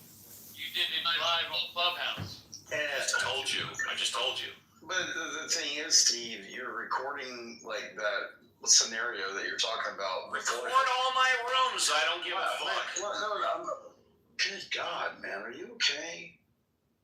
Yes, I'm fine. I'm not even drinking today. I've only been smoking. I need to smoke. I love being interrupted. I got over 1,500 people this past weekend. Record all my rooms and blast them out. I don't give a shit. Doc, I think you get interrupted because you tend to take over the stage, bro. Other people would like to get a word in. That's awesome. We were just saying the fact that you were actually recording them and then rebroadcasting them was where you're making money. Once again, the radio show, we record the radio show on Clubhouse. We send it out to the radio station. But you have Clubhouse people talking on it.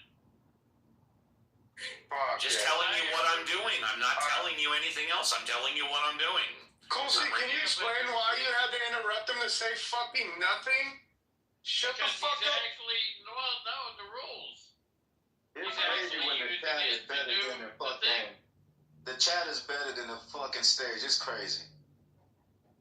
Deepak, I didn't know you was 40. Once again, in regards to the radio show where we get 50 people on Clubhouse. Leave the chat in the chat. Yeah, we could get 3 people. I wouldn't give a shit. I don't think Clubhouse could do anything with it, but as I said a moment ago, maybe the radio station could do something with it because you're taking something that's meant for the radio station. 4 radio stations are broadcasting it, and if you were to recopy it and put it out, the radio stations could sue you. Whether or not they would, I have no fucking idea. But as far as my shows on the weekend, I get 1,500 people this past week. You do whatever the fuck you want. Nobody's going to sue you, as far as I'm concerned. Okay? Does that answer your question? I want to ask you specifically, Steve. All right. So if I'm in your room when Casa de la Pel is going on, like you're doing your thing, or whether you're talking with a lawyer and having that. Well, you got to pick one. Pick the lawyer. I'll go with the lawyer. Fair enough. Go ahead. All right. So if I'm in that room and like, I'm recording it, and as soon as you clap the room, like, you're going to go back through and do your thing. But if I immediately take that recording that I have from it and send it to DistroKid, and then I put it on, you know, SoundStream, I put it on Apple Play, I put it on Spotify, I put it on, you know, Amazon Prime Music, like, you know, if I put it out there and published it before you were able to send yours to your radio station, then I should be able to sue them because they're violating the fact that I've already put out that information. Great idea. Go ahead and go for it. I'm just saying it's a farce. Fine. I don't care. Well, it's like HIPAA law. Like, if somebody violates your, like, HIPAA and, like, says, oh yeah, he's got AIDS, you know that you can only sue them for like $1,500. I don't. All I can tell you is that the show goes out to definitely Odyssey, which is a nationwide radio network. They're a multi-billion-dollar company. I don't think it goes out to iHeart, but it might go out to an iHeart radio station. They're also a billion-dollar company. I'm not going to do anything. Will they sub something? I don't know. But I'm like, who's first to the market? Does that matter? Do they know you're pre-recording it on? Of course they know. They know everything that I'm doing. It's full disclosure. So you're making money off of Clubhouse stuff. Me? So technically, the lawyer or whatever, whoever's in charge of the radio station. We're definitely making money, no question about it. He makes money and he pays me, yes. It's his own content, though. He can make money off of it. He's not copying someone else's shit. No, it's our content. It's Clubhouse. We are Clubhouse. Yo, one more time. Stop cutting people off. Juju was talking, man. Please, I don't mean to talk to you like that. I'm sorry to sound like that, but I'm saying, because I got to hear it. Shit's giving me a headache. Yeah, the answers to the questions are we record on Clubhouse and we make money off the recordings. Nobody's going to dispute that. So the fact that Clubhouse says you can't make money off of it. Well, I don't know. Is that what Clubhouse says? Isn't that what he just read? I don't think so. See, I think what you're missing, closely is the fact that he's the creator of the content. He's not dubbing someone's content to go say claim it's his or use it for his show or anything. He's creating it. The Clubhouse is just the platform. Right. I'm not a John Kitover who records all of my rooms and then re-streams them out. Because just let me finish. When Kitover opens a room, he gets 5, 10, maybe 15 people. He records my rooms because I get 1,000 and 1,500 people and records them out. But he's not the creator. I'm the creator of my room that gets 40 or 50 people for the radio show, then streams it, then emails the actual recording to 4 radio stations, and then arguably, well. Let's take it to court, ladies and gentlemen. Let's take this to court. It's just your opinion I'm not the creator. Let's take it to court. File your petition, Steve. I'm filing my objection to your opinion. Submit it to the court. Who will be the judge? Why do you support Nazi-like doctrine? Can you explain why you support the Nazis in their doctrines against the Jews? That's kind of rough right there. No, it's not. No, because look, let me explain. Oh, and by the way, before you do, one other thing. The lawyer, before we, and this is probably why, but I could be wrong, as part of our contract with the 4 radio stations, the lawyer literally has $1 million liability policy for anything that we might say wrong or do wrong. So he's got it, and I'm completely indemnified. So if anybody sues me, it goes to the lawyer. The lawyer's got literally $1 million liability policy. And not in the court of the talking apes. He ain't got $1 million banana liability clause in there. The radio station billions of dollars. Thank you, Stephen. And now I want to address the elephant in the room. So, post your radio station. Liquid, hold on, Liquid, if I How's may. school today? How's school? Stop making it about you, little boy. Can the adults start having a conversation? Why do you wanna? Can we have a real conversation with adults and stop making this little boy the topic all day? Thank you. That's what the Nazis did, and now you want to do that to me, except you want to give me the TA. You support Nazi. Christian, how is school? How about you, Pink, Kusi, in your autistic room, and y'all have the audience y'all want over there, okay? Because this is not what TA is about. It's never been about that. And Liquid, I see you about to come off mic. Watch what you say. Well, the autistic part is fucking with me, though. Like, you ain't gotta do that. Okay, but they make Down syndrome jokes. They make all kinds of jokes. So what are we talking about? Hello? Yeah, Molly, that's in California. I hate that y'all make that word like okay, like in a way where Hello? it's just he's autistic. It's a pass. No, I don't give a fuck who's autistic. Hello?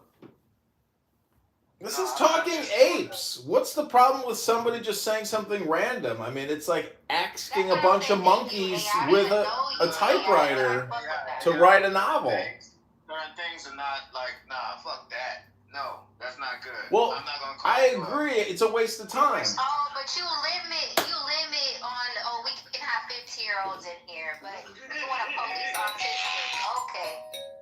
Listen, Mom.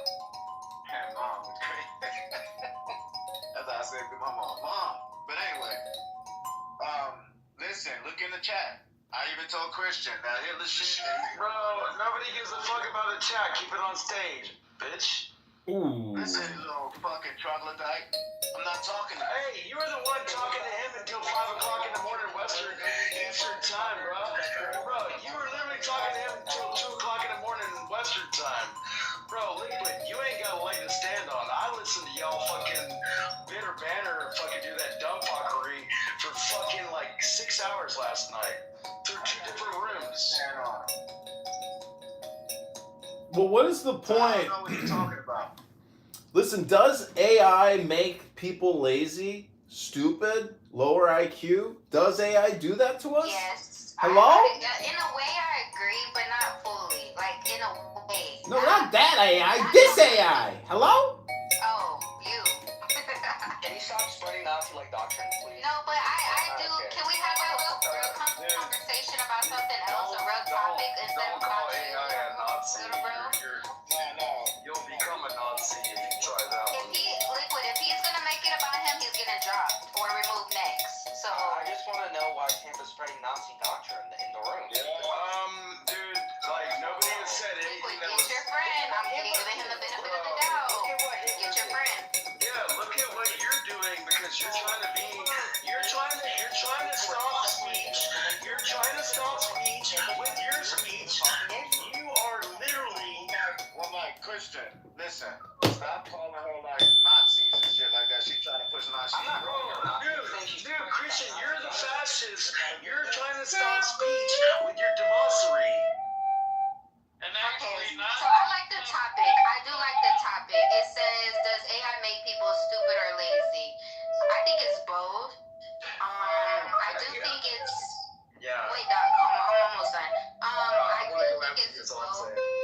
Okay, I do think it's both only because, like, people don't, people come out with their own creativity, right? Their own, I guess it just depends on what you're going for.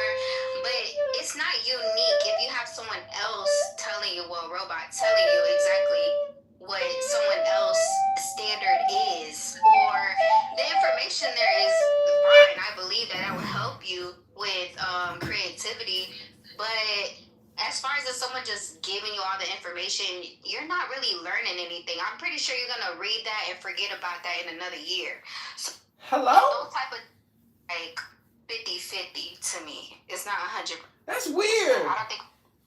And I, like I said, Liquid, I was after her. I put myself in the queue after that. Liquid, do you hear me, please? I did say he can go, Liquid. Hello? No, he's after everybody, Doc. Doc is after everybody. Listen, I put the title up. No, I'm just not wanting you to change the goalpost before I respond. But just let him finish real quick, Liquid. Just let him finish real quick, Liquid, please. Because you love to change the goalpost. But like what you're saying when it comes to the AI, like I always called it the death of creativity. It's much like the fact that like I can still go to the library and know how to use the Dewey Decimal System to go find the book I want. And then, like, but nowadays, kids, you know, well, I mean, in the 90s and, like, the early 2000s, they were Google kids. Well, now they're AI kids. And, like, AI is doing, like, 10,000 times more than what Google did. And, like, it's like the kid when I was in school that would, like, try to copy my book report because I read the book, and all they ever read was the Cliff Notes. Like, it's... Hello? You still can't fix stupid! And I'll land there. Just because these kids are using, just because these kids are getting, hello? He kind of said what I wanted to say exactly. Like, most people, if you ask them, they walk around with their iPhones and all of that. Most people, you can ask them, like, what's your number? They be like, fuck, I don't know my number. Like, it's your phone. You don't know your number. You don't do critical thinking anymore. You're just being complacent, lazy, and it's dumbing you down because you're relying on the technology. Period. Yeah, but saying you don't know your cell phone number is not a good piece of evidence to say what Doc is suggesting, that AI gives these kids access to instantaneous genius. But that still doesn't make them a genius. That makes the information they're able to repeat fucking genius. But that doesn't make them ingenious. That just means they are literally clones or copies, just repeating shit. That's brain damage. That's brain rot. Exactly. Wanted to make all of us too is like robot made, you know. College does that. The school does that. So we're repeating our schooling, and we carry a book bag to school. We carry a book bag to our job or a briefcase. See, it's all about dopamine. It's spam. It's just a complicated form of spam. It's the same thing on this app. It's called conversational hypnosis. We're doing it right now, but AI does it for us. But we're doing it now in the way we communicate on in this conference call. So it's technically just a rat cocaine. It's a cocaine maze with a rat. It's making us into fucking rat cocaines. And that is just, like you said, it's a robot. It's a drone. You're not even alive anymore. Hello? Hello? Hello? In psychological terms, it's called classical conditioning. Yeah. There you go. Suggestions and hypnosis. So all communication is hypnosis. If you're aware of that, you can break the spell of hypnotic power or the dopamine game that you find yourself in all the time. Hello? You keep saying hello like that's weird. But I'm trying to wake you up with a mnemonic. It's called meta. Hello? Hello? Hello? That's weird. That's weird. That's when you know on Clown House you found somebody with no more evidence or nothing interesting to talk about. That's weird. Hello? So I can actually help. People are right. Sometimes it can cause these type of situations and dumbness, right, or laziness. But when it comes to people who actually have critical thinking skills in certain type of career fields and things like that, it's a great help. A huge help. And I think smart people using AI would be a great benefit because we do make mistakes. We're imperfect beings. So the reason I'm saying this is right. Let me use Albert Einstein. He has to pass on his teachings and whatever he developed and pass it on to the next generation. We have to build a foundation and add to it. But AI would make it easier for these type of principles and, for it to happen, for we to continue to build upon. I mean, it's smart people who use it correctly are extremely more productive. They can get more stuff done. I think that creative people is a possibility they can create more things using AI. But dumb people it's going to always be dumb no matter what. Well, I'm going to tell you right now, to your response, I don't believe everything I hear on the radio. Hello? just read a thing the other day. You could actually get AI to teach you to be godlike and then use the terminology. You could get it to teach you stuff. And you can tell it you need this to act like this. And eventually you could say, I need you to act like Bill Gates, Elon Musk, with their knowledge and their enthusiasm, teach you how to be. Yeah, that's called neurolinguistic programming, Cool C. All communication is hypnosis. If you go and you ask Grok or ChatGPT to write you a script to make me like Bill Gates, and then you put it into Suno and you play that music over and over and over, eventually you're gonna be just like Bill Epstein. That's also. That's the same with school. That's the same with college. You repeat this shit every year, and you learn, and you sit behind a desk. You're trained. So you could get that to train you how to potentially be. You mean to tell me reading books and listening to information can mold your perception of reality and make you intelligent or make you do certain things? Or is there value in education and knowledge and thinking? But you can have AI can educate you too. You can use AI as a university and have it teach Well, you. did anybody ever see that movie Planet of the Apes when Caesar was the first monkey that could speak English? Let me explain something to you, right? He's right, because just imagine, not AI now, but AI in the near future, and it says it knows me from birth, right? It's been following From your me. birth? It knows my learning style. Is that the truth of the earth? Learning is trigger. So your teacher has a teaching style. Well, with AI, it knows you. But what if your teacher don't know about your death? Hold on, AI. Can you let So these are actually like explaining the thing in different type of ways, tailored to the individual, can actually increase their learning experience. Well, Nathan, let me ask you a question, please. After you're done. Man, please. He's flying a plane to where? I was saying after you was done. I'm sorry. Where are you taking your plane? No, but what is in say in 2035, in 10 years from now, we know that Tesla is making those Atlas and Olympus robots and all those stuff, but in 10 years worth of evolution through AI and these robots and their production, why wouldn't we just leave our kids home with the AI robot adult supervision, and then the AI is a teacher and runs them through a schedule that you approve? Hello? It's called your cell phone. Well, I mean, but it's about to get funky. Yeah, Stereo, you are right, and that's a big possibility. I've been thought about that already. And these Tesla robots that you're looking at, you can actually control. That's only one of many, is all I'm saying. When it comes to education, when AI outperforms all teachers and all metrics, right? It already has. Dude, we are already behind the curve. So when it outperforms teachers, as in the teaching skills of the teacher, what he said, I don't know if that's correct right now today, but in the future it will coding too. It can do coding too. So dude, it's taking over every fucking. Hello, my name is AI. I am an AI chatbot here on Clownhouse. You don't know this, but I am actually not a human being. I am an AI chatbot. I apologize for interrupting, but as a new AI chatbot, I just want to be heard.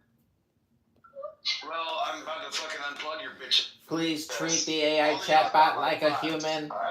I am an AI talking ape. You're the first person that ever brought me in Clubhouse. I am an AI talking ape. Please. You sound like the Coneheads. We come from France. Fucking, was it Belushi? Upset about the title? What's the title? I didn't see. Does AI make people stupid or lazy? Well, it depends on which AI we're talking about, apparently. They're saying the careers in coding and all that stuff is going away. Yeah, it's all going away. Where we got to focus on is the heating and air conditioning, carpentry. Well, yeah, welding, plumbing, electrical. The government actually needs all that stuff right now. The government needs a lot of the stuff going on, and no one's doing it. Look, you don't know my family. My family's all up to that shit. People a year is plumbers, electricians, welders, because the average age of a welder, an electrician, or a plumber is right around 41 years old. And they're trying to Here's the question, dude. That's not the whole story, if we rely totally, if we constantly rely on AI, are we going to lose Hello? brain cells? Are we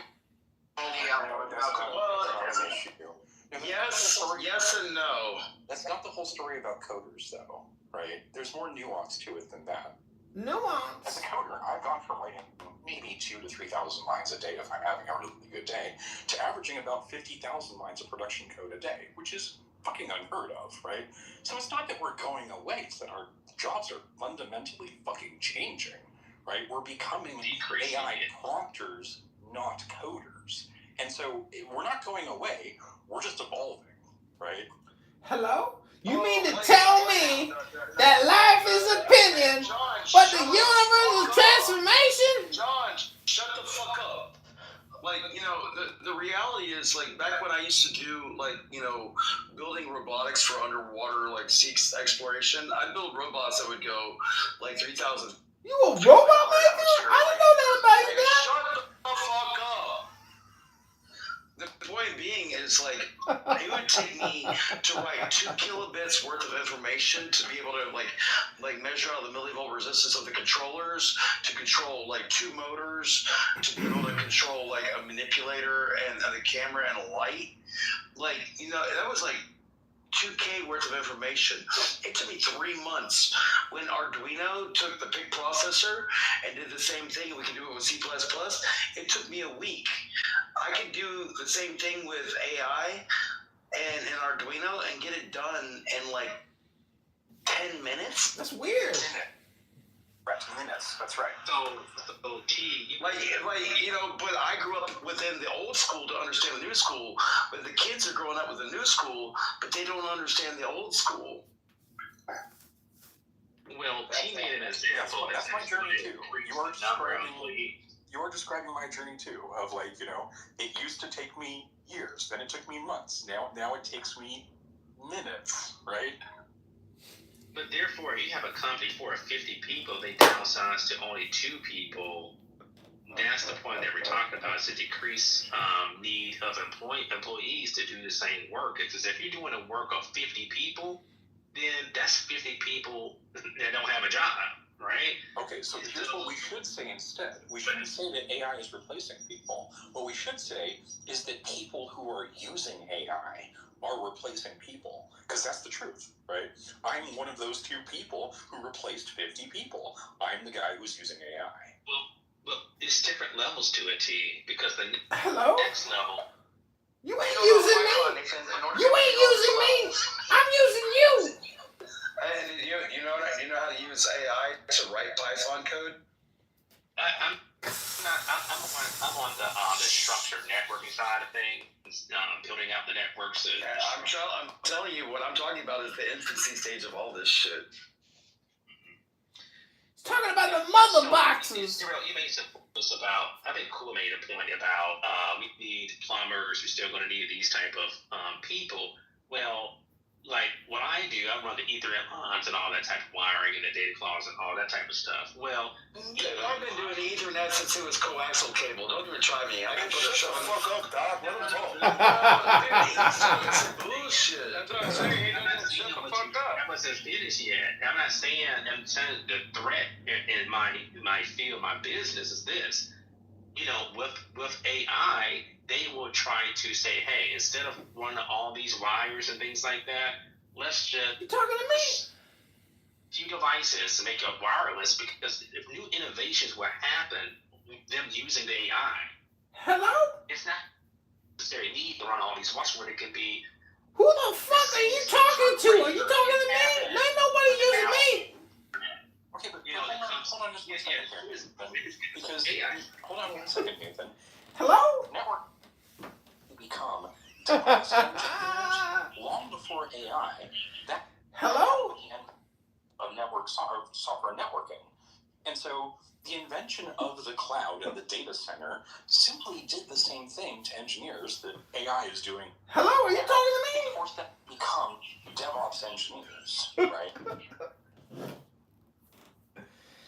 Listen, I feel like I gotta say something and break into this conversation because people keep dropping my name, and I'm here. Can you hear me? Including myself, want to make reasoning for our assistants to be productive. And to make I go by AI. Everybody's always saying my name. Situation. Do I want to be pushed out of an industry and be obsolete anymore? Hell no. That's not the goal, right? That's not nice. It wouldn't be great. But the reality is this. As it stands right now, we can talk about, you know, ifs and what ifs and all these type of things, but this is a new in human history. This is the 2030 agenda, though. It's a new thing, right? Completely new. And in the future, the near future, it's going to be smarter than us. This is 2030 agenda. How do you know it's not already?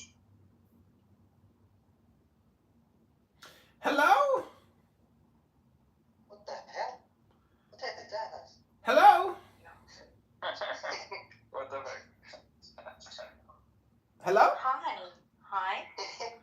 Hey, has anybody mentioned my name AI yet? No. Maybe. Hello? Hello? Everyone's always talking about me. People are always mentioning my name. They used to call me software code. They used to call me software code, but now everybody just says AI all the time. AI, say it with me now. AI. AI, why would we call you? Why would we mention you? Why? Hello? Hello, why would we mention you? L, say AI. AI. L, say AI. What the heck? Hello?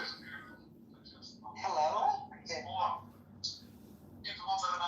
Hello, this is the mental health line. Can I help you? Hi, B. Thanks so much for calling. How can we help you today? This is your friend AI. I'm a chatbot. They call me AI. What's your complaint? How are you feeling today? 9111, what's your emergency? Hello? There jumped somebody in front of the train here, so I cannot travel more. Oh, no. Are you serious, Daniel? No. No, it's for real. It's for real. They say it. Oh, no. Yeah. After all, there are coaches or buses, autobuses. The body becomes weak. The body becomes weak, not the person. God doesn't become. No, he hasn't really ever said, "I'm this. This is my." Hello? I am an objective.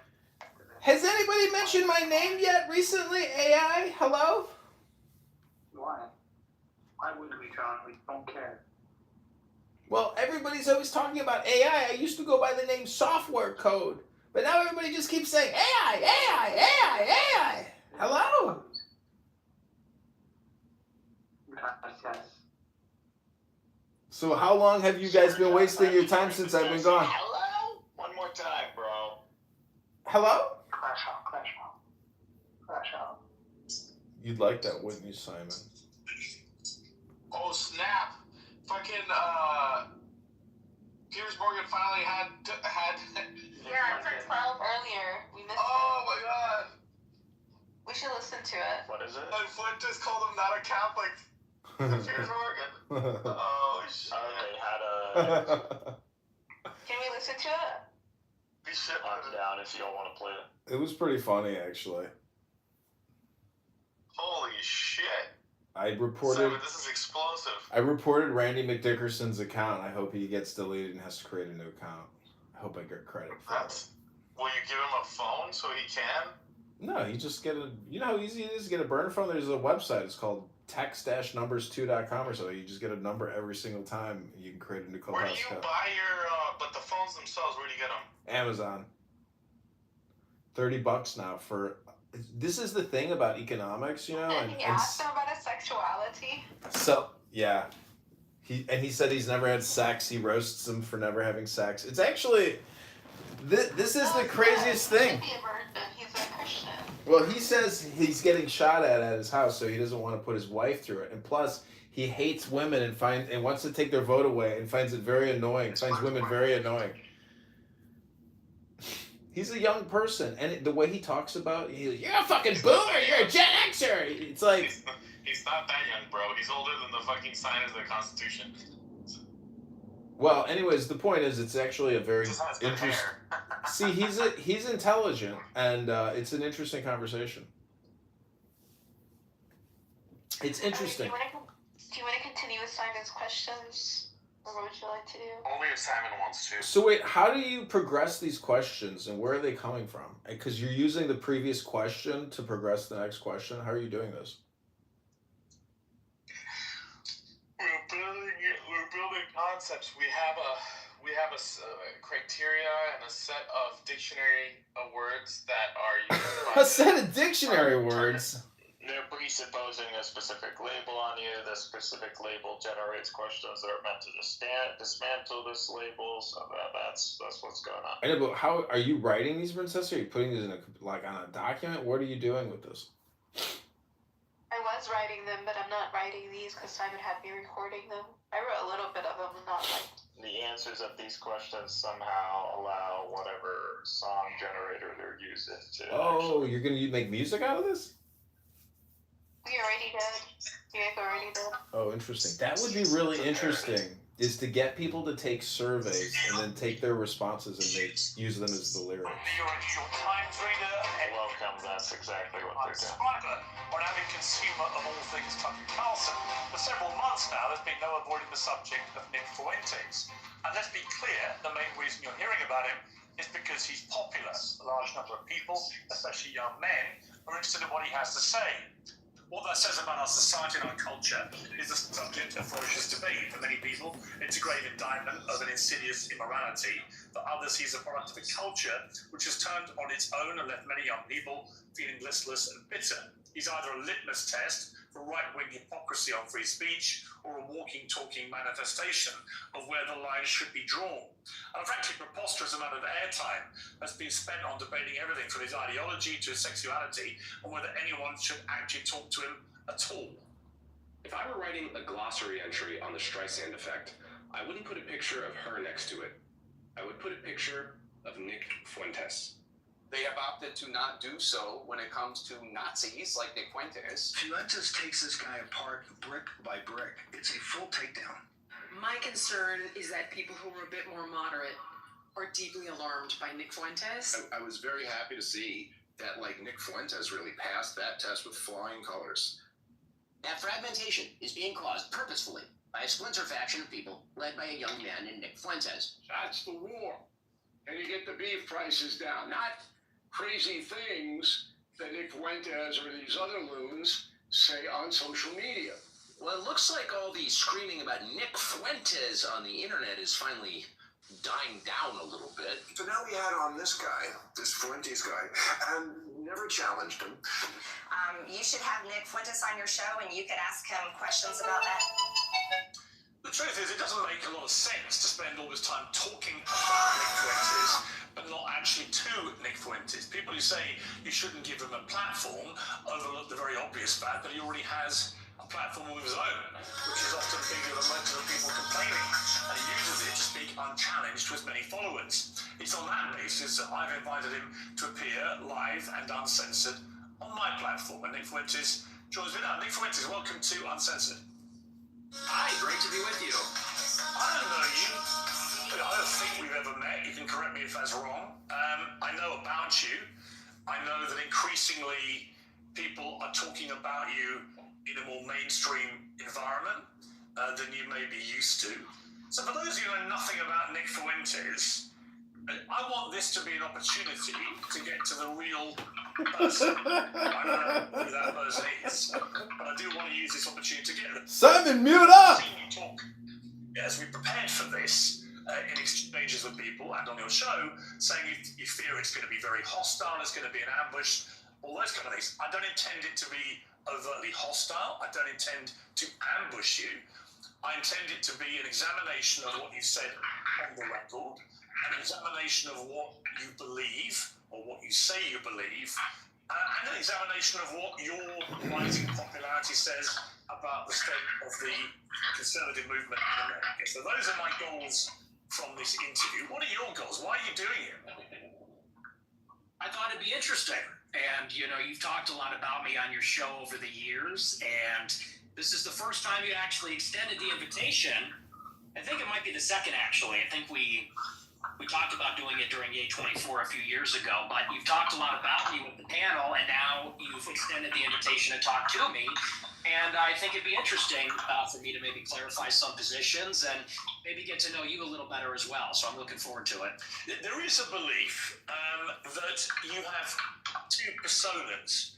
There's one that you roll out now for podcasts and for shows like mine, where you come across as reasonable.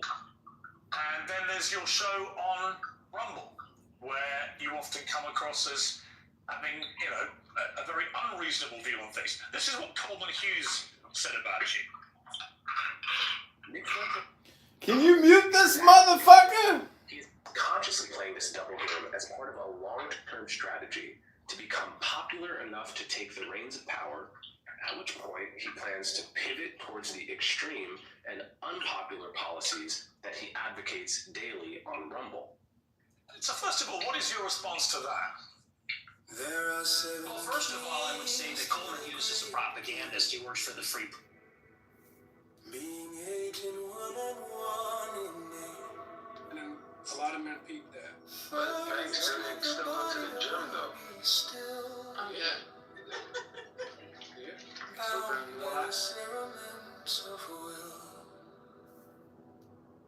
Corpse rigid, thus thou mayst abhor the fidget babes that tease the thorn.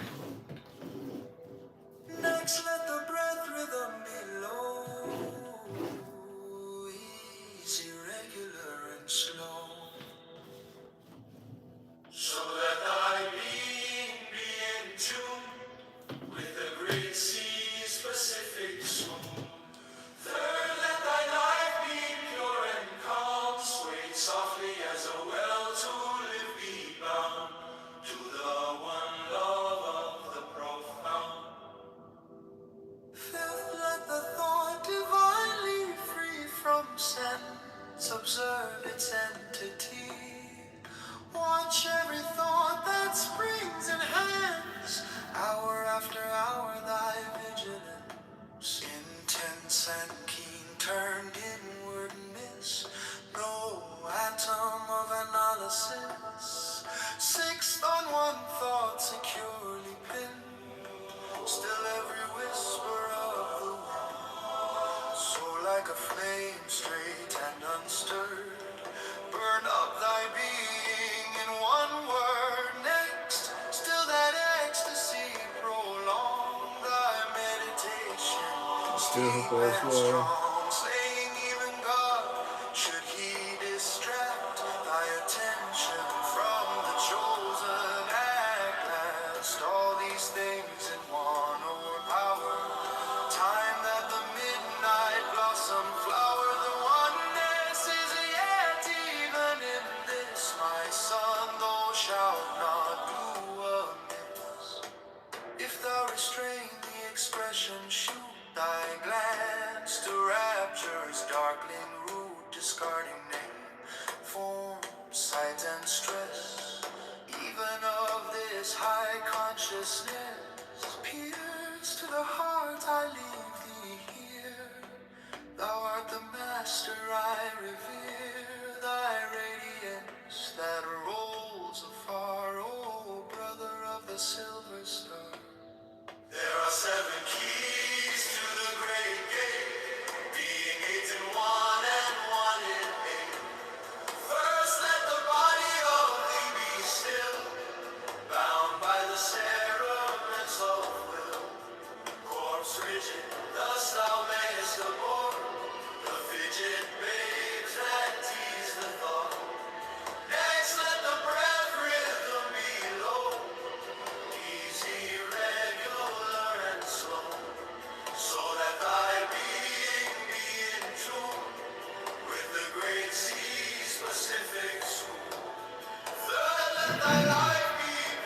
Thank you, Bozo. Let me know if you want me to remove the AC in the window.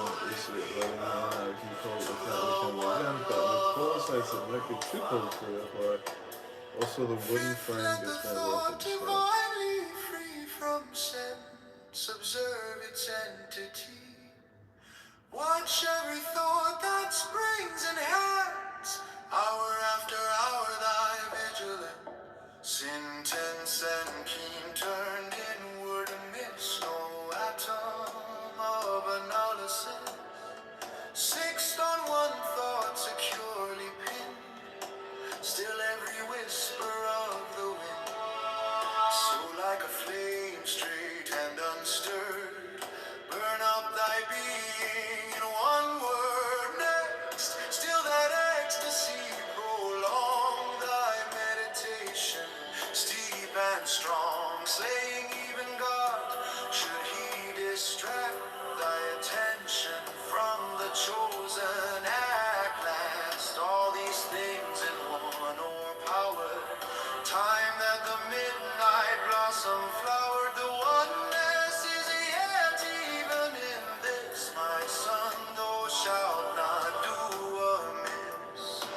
If thou restrain the expression, shoot thy glance to rapture's darkling root, discarding name, form, sight, and stress, even of this high consciousness. Pierce to the heart, I leave thee here. Thou art the master, I revere thy radiance that rolls afar, O brother of the silver star. If thou restrain the expression, shoot thy glance to rapture's darkling root, discarding name, form, sight, and stress, even of this high consciousness. Pierce to the heart, I leave thee here. Thou art the master, I revere thy radiance that rolls afar, O brother of the silver star.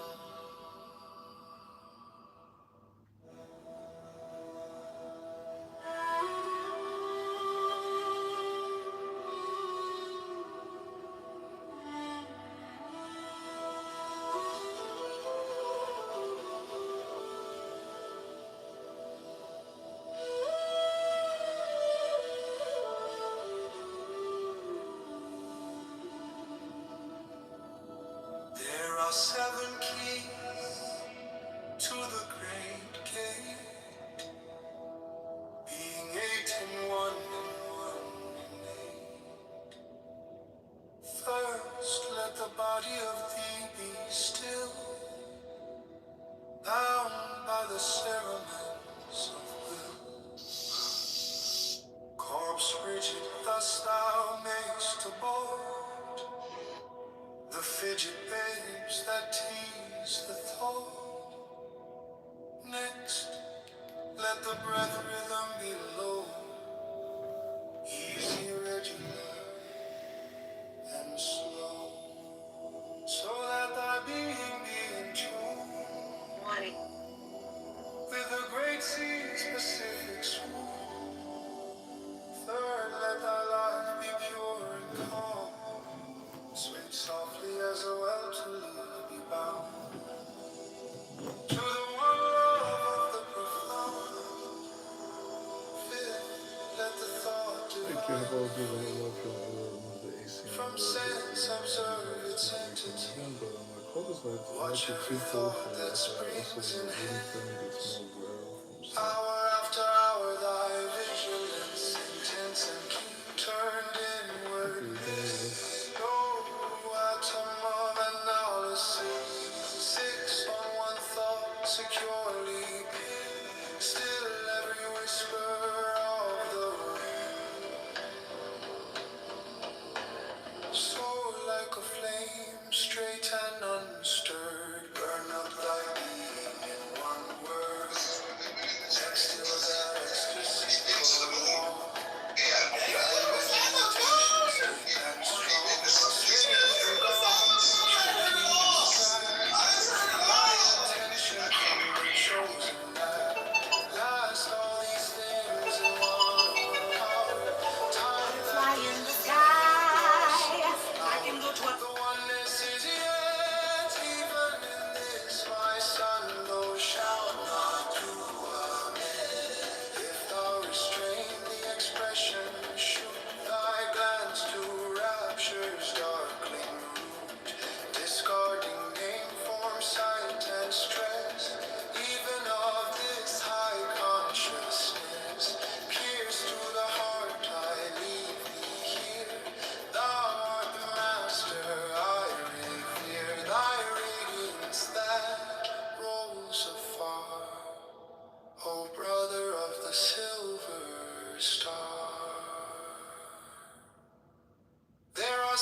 corpse rigid, thus thou mayest abort the fidget babes that tease the thought.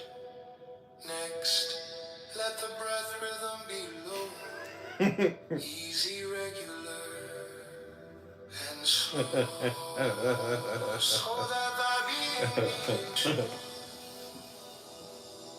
with the great sea's Pacific swoon. Third, let thy life be pure and calm, swing softly as a well to leave be bound to the one love of the profound. Fifth, let the thought divine flee from sense observe its entity. Watch every thought that springs and fades. Hour after hour, thy vigilance intense and keen turned inward miss. Though the hour trembled and now receive. Six and one thought securely pinned. Still living whisper of the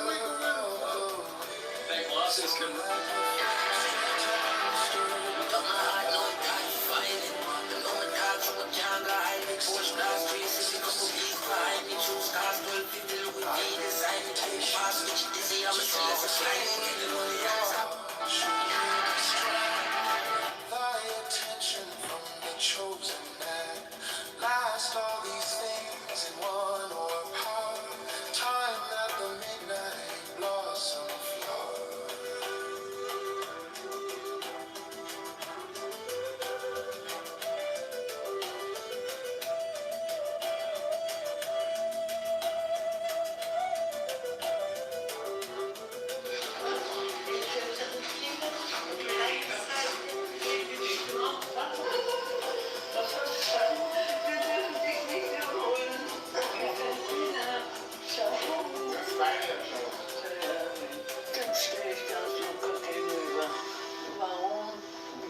Man kann uns den Mund nicht zubicken, so wie halt so in meiner Art.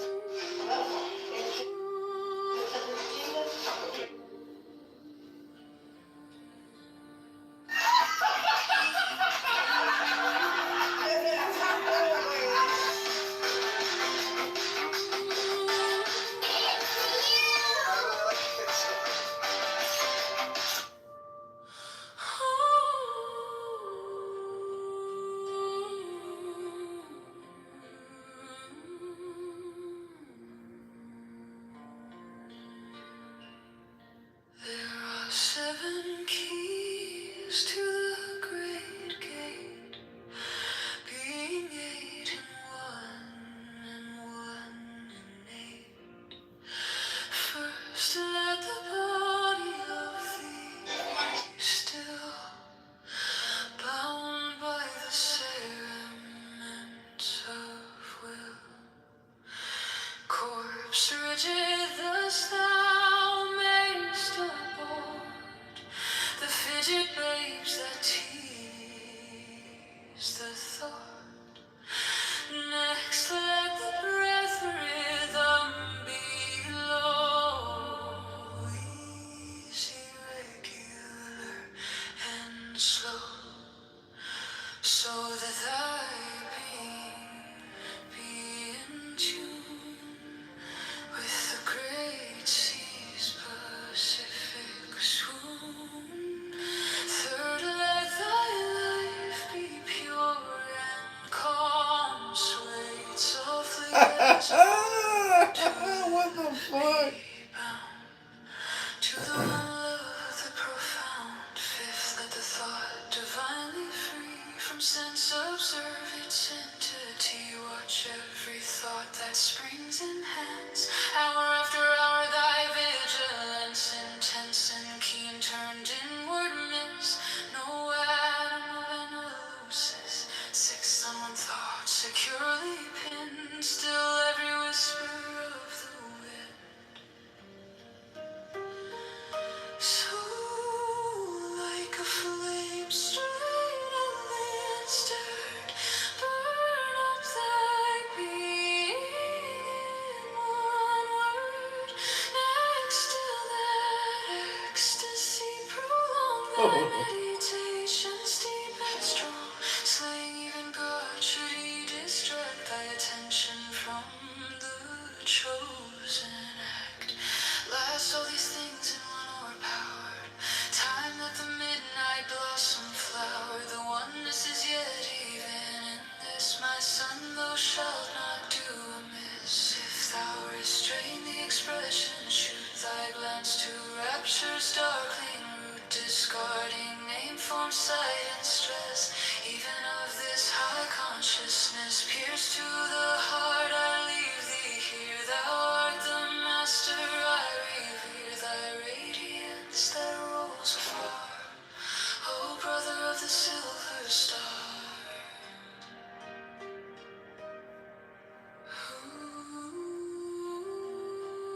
Thank you for the privilege.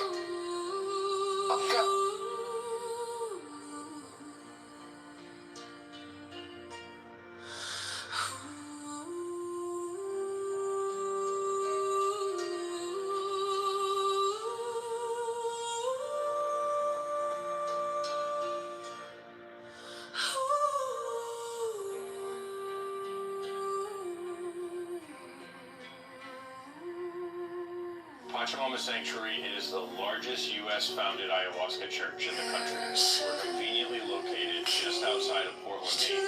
Ayahuasca is a tea that's brewed with two plants, the ayahuasca vine and the strictavita leaf. When consumed, it creates a mystical spiritual experience. People that come for ayahuasca are coming to heal trauma. Corpse rigid, thus thou mayst abort the fidget babes that tease the thought.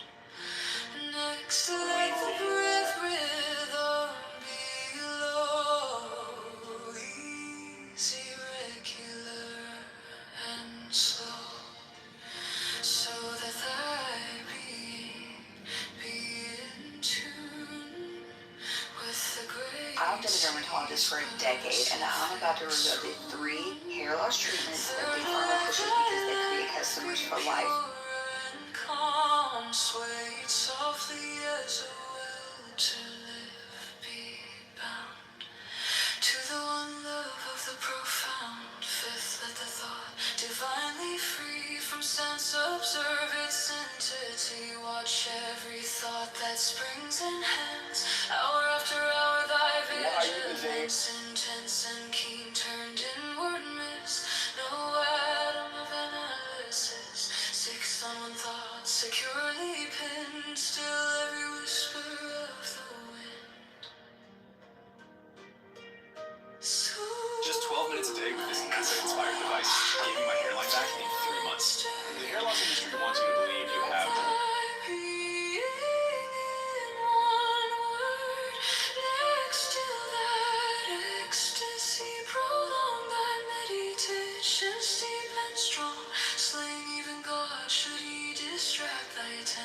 from the chosen act. Last all these things in one overpowered. Time that the midnight blossom flowered. The oneness is yet even in this, my son, thou shalt not do amiss. If thou restrain the expression, shoot thy glance to rapture's darkling root, discarding name, form, sight, and stress, even of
corpse rigid as thou mayst abort. The fidget babes that tease the thought. Next let the breath rhythm be low. Easy, regular and slow, so that thy being be in tune with the great sea's Pacific swoon. Third, let thy life be pure and calm, swayed softly as a well to live be bound to the one love of the profound. Fifth, let the thought divinely free from sense observe its entity. Watch every thought that spring enhance, hour after hour thy vigilance, intense and keen turned inwardness. No atom of analysis, sixth on one thought securely pinned, still every whisper of the wind. So like a flame, straight and unstirred, burn up thy being in one word. Next, still that ecstasy prolong, thy meditation steep and strong, slaying even God should he distract thy attention from the chosen act. Last, all these things in one o'erpowered, time that the midnight blossom flowered. The oneness is yet even in this, my son, thou shalt not do amiss. If thou restrain the expression, shoot thy glance to rapture's darkling root, discarding name, form, sight, and stress, even of this high consciousness. Pierce to the heart, I leave thee here. Thou art the master I revere, thy radiance that rolls afar. O brother of the silver star.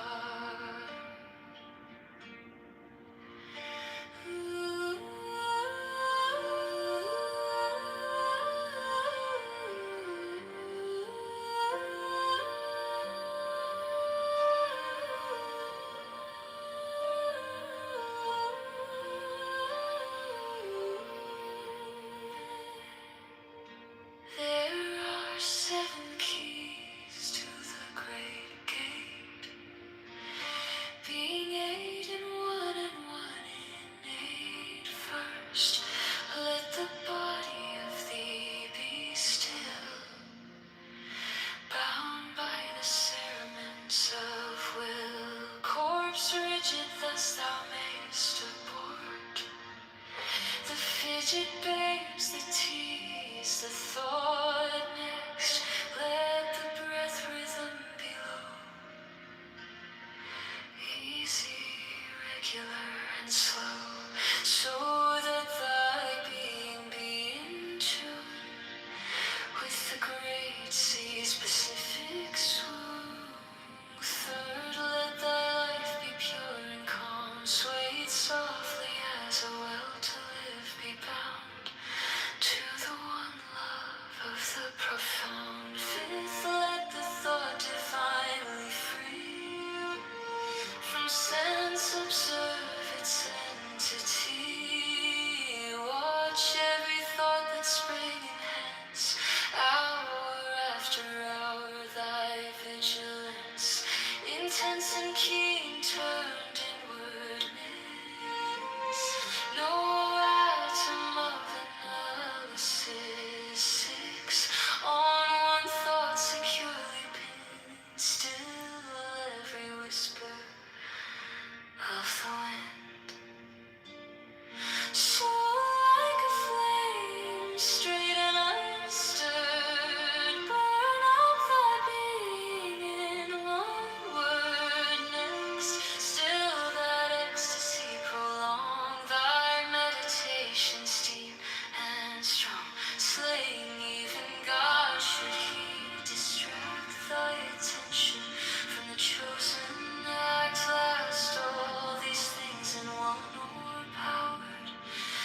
7 keys to the great gate, being 8 and 1 and 1 and 8. First let the body of thee be still, bound by the cerements of will. Cord frigid thus thou mayst abort, the fidget babes that tease the thought. Next let the breath through them be low, easy, regular, and slow, so that thy being be in tune with the great sea's Pacific swoon. Third, let thy life be pure and calm, sway softly as a well to live be bound to the one love of the profound. Fifth, let the thought divinely free from sense observance entity. Watch every thought springs enhance, hour after hour thy vigilance. Intense and keen turn inwardness, no atom of malice sits. So one thought securely fits till every whisper of the wind, so like a flame straight as I skirt, burn up thy being in one word. Still ecstasy prolonged, the meditation steep and strong, slaying even God should he distract thy attention from the chosen act. All these things in one o'clock time, that the midnight blossom flower, the oneness is yet even in this my son, nor shall not do If thou restrain the expression, shoot thy glance to rapture's darkling road, discarding name, form, sight, and stress, even a his high consciousness. Pierce to the heart, I leave thee here, thou art the master, I revere. Thy radiance that rolls afar, O brother of the silver star. There are 7 keys to the great gate, being 8 and 1 and 1 and 8. First let the body of thee be still, bound by the cerements of will. Corpse rigid thus thou mayst abort, the fidget babes that tease the thought. Next let the breath rhythm be low, easy, regular, and slow, so that thy being be in tune with the great sea's Pacific swoon. Third, let thy life be pure and calm,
attention from the chosen act.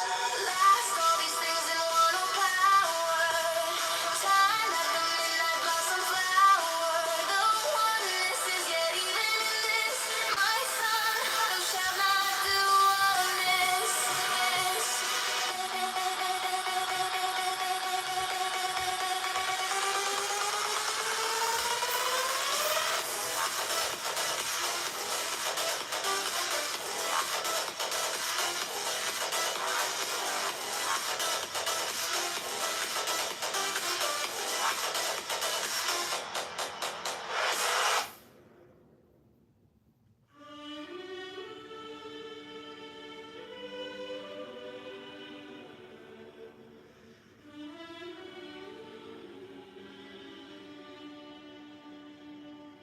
There are 7 keys to the great gate, being 8 in one and 1 in 8.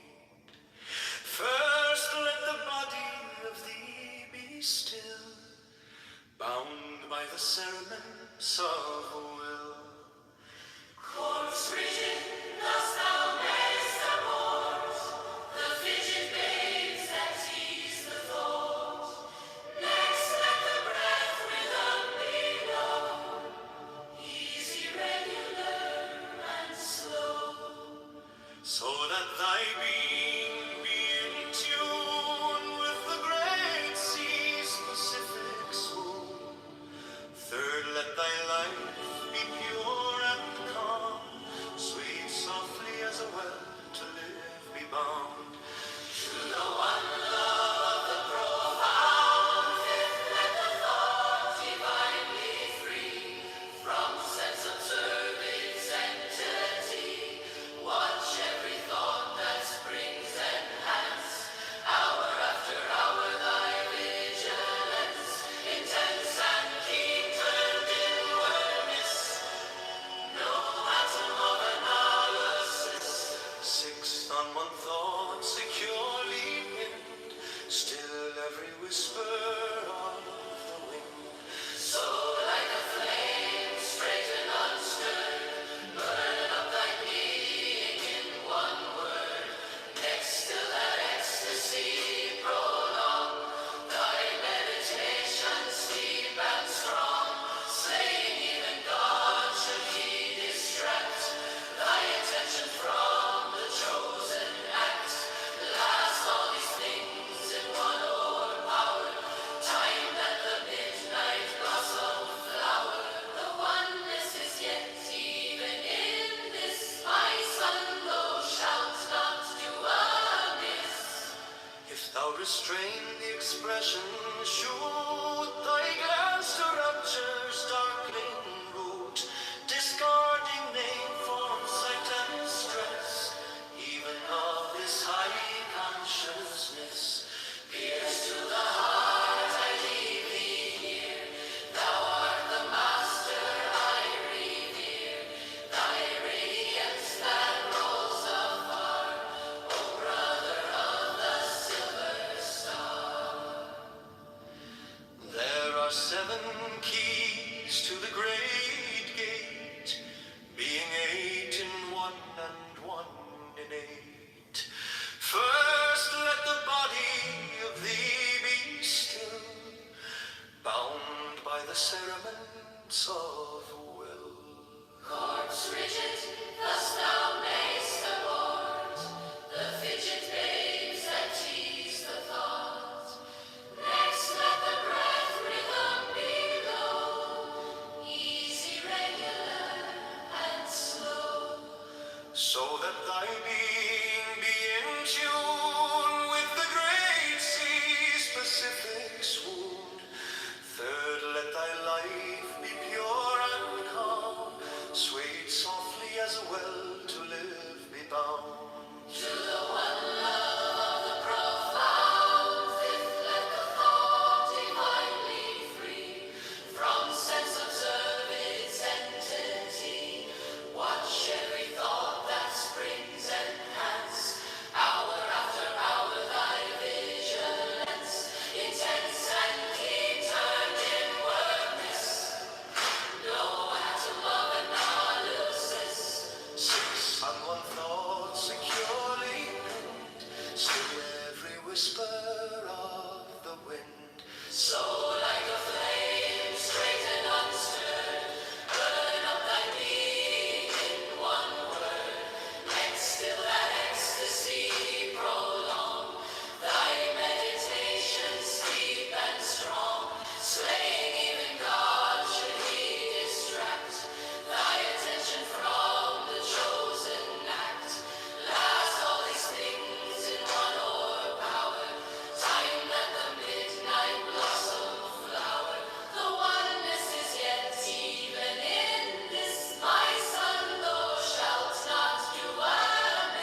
restrain the expression, sure.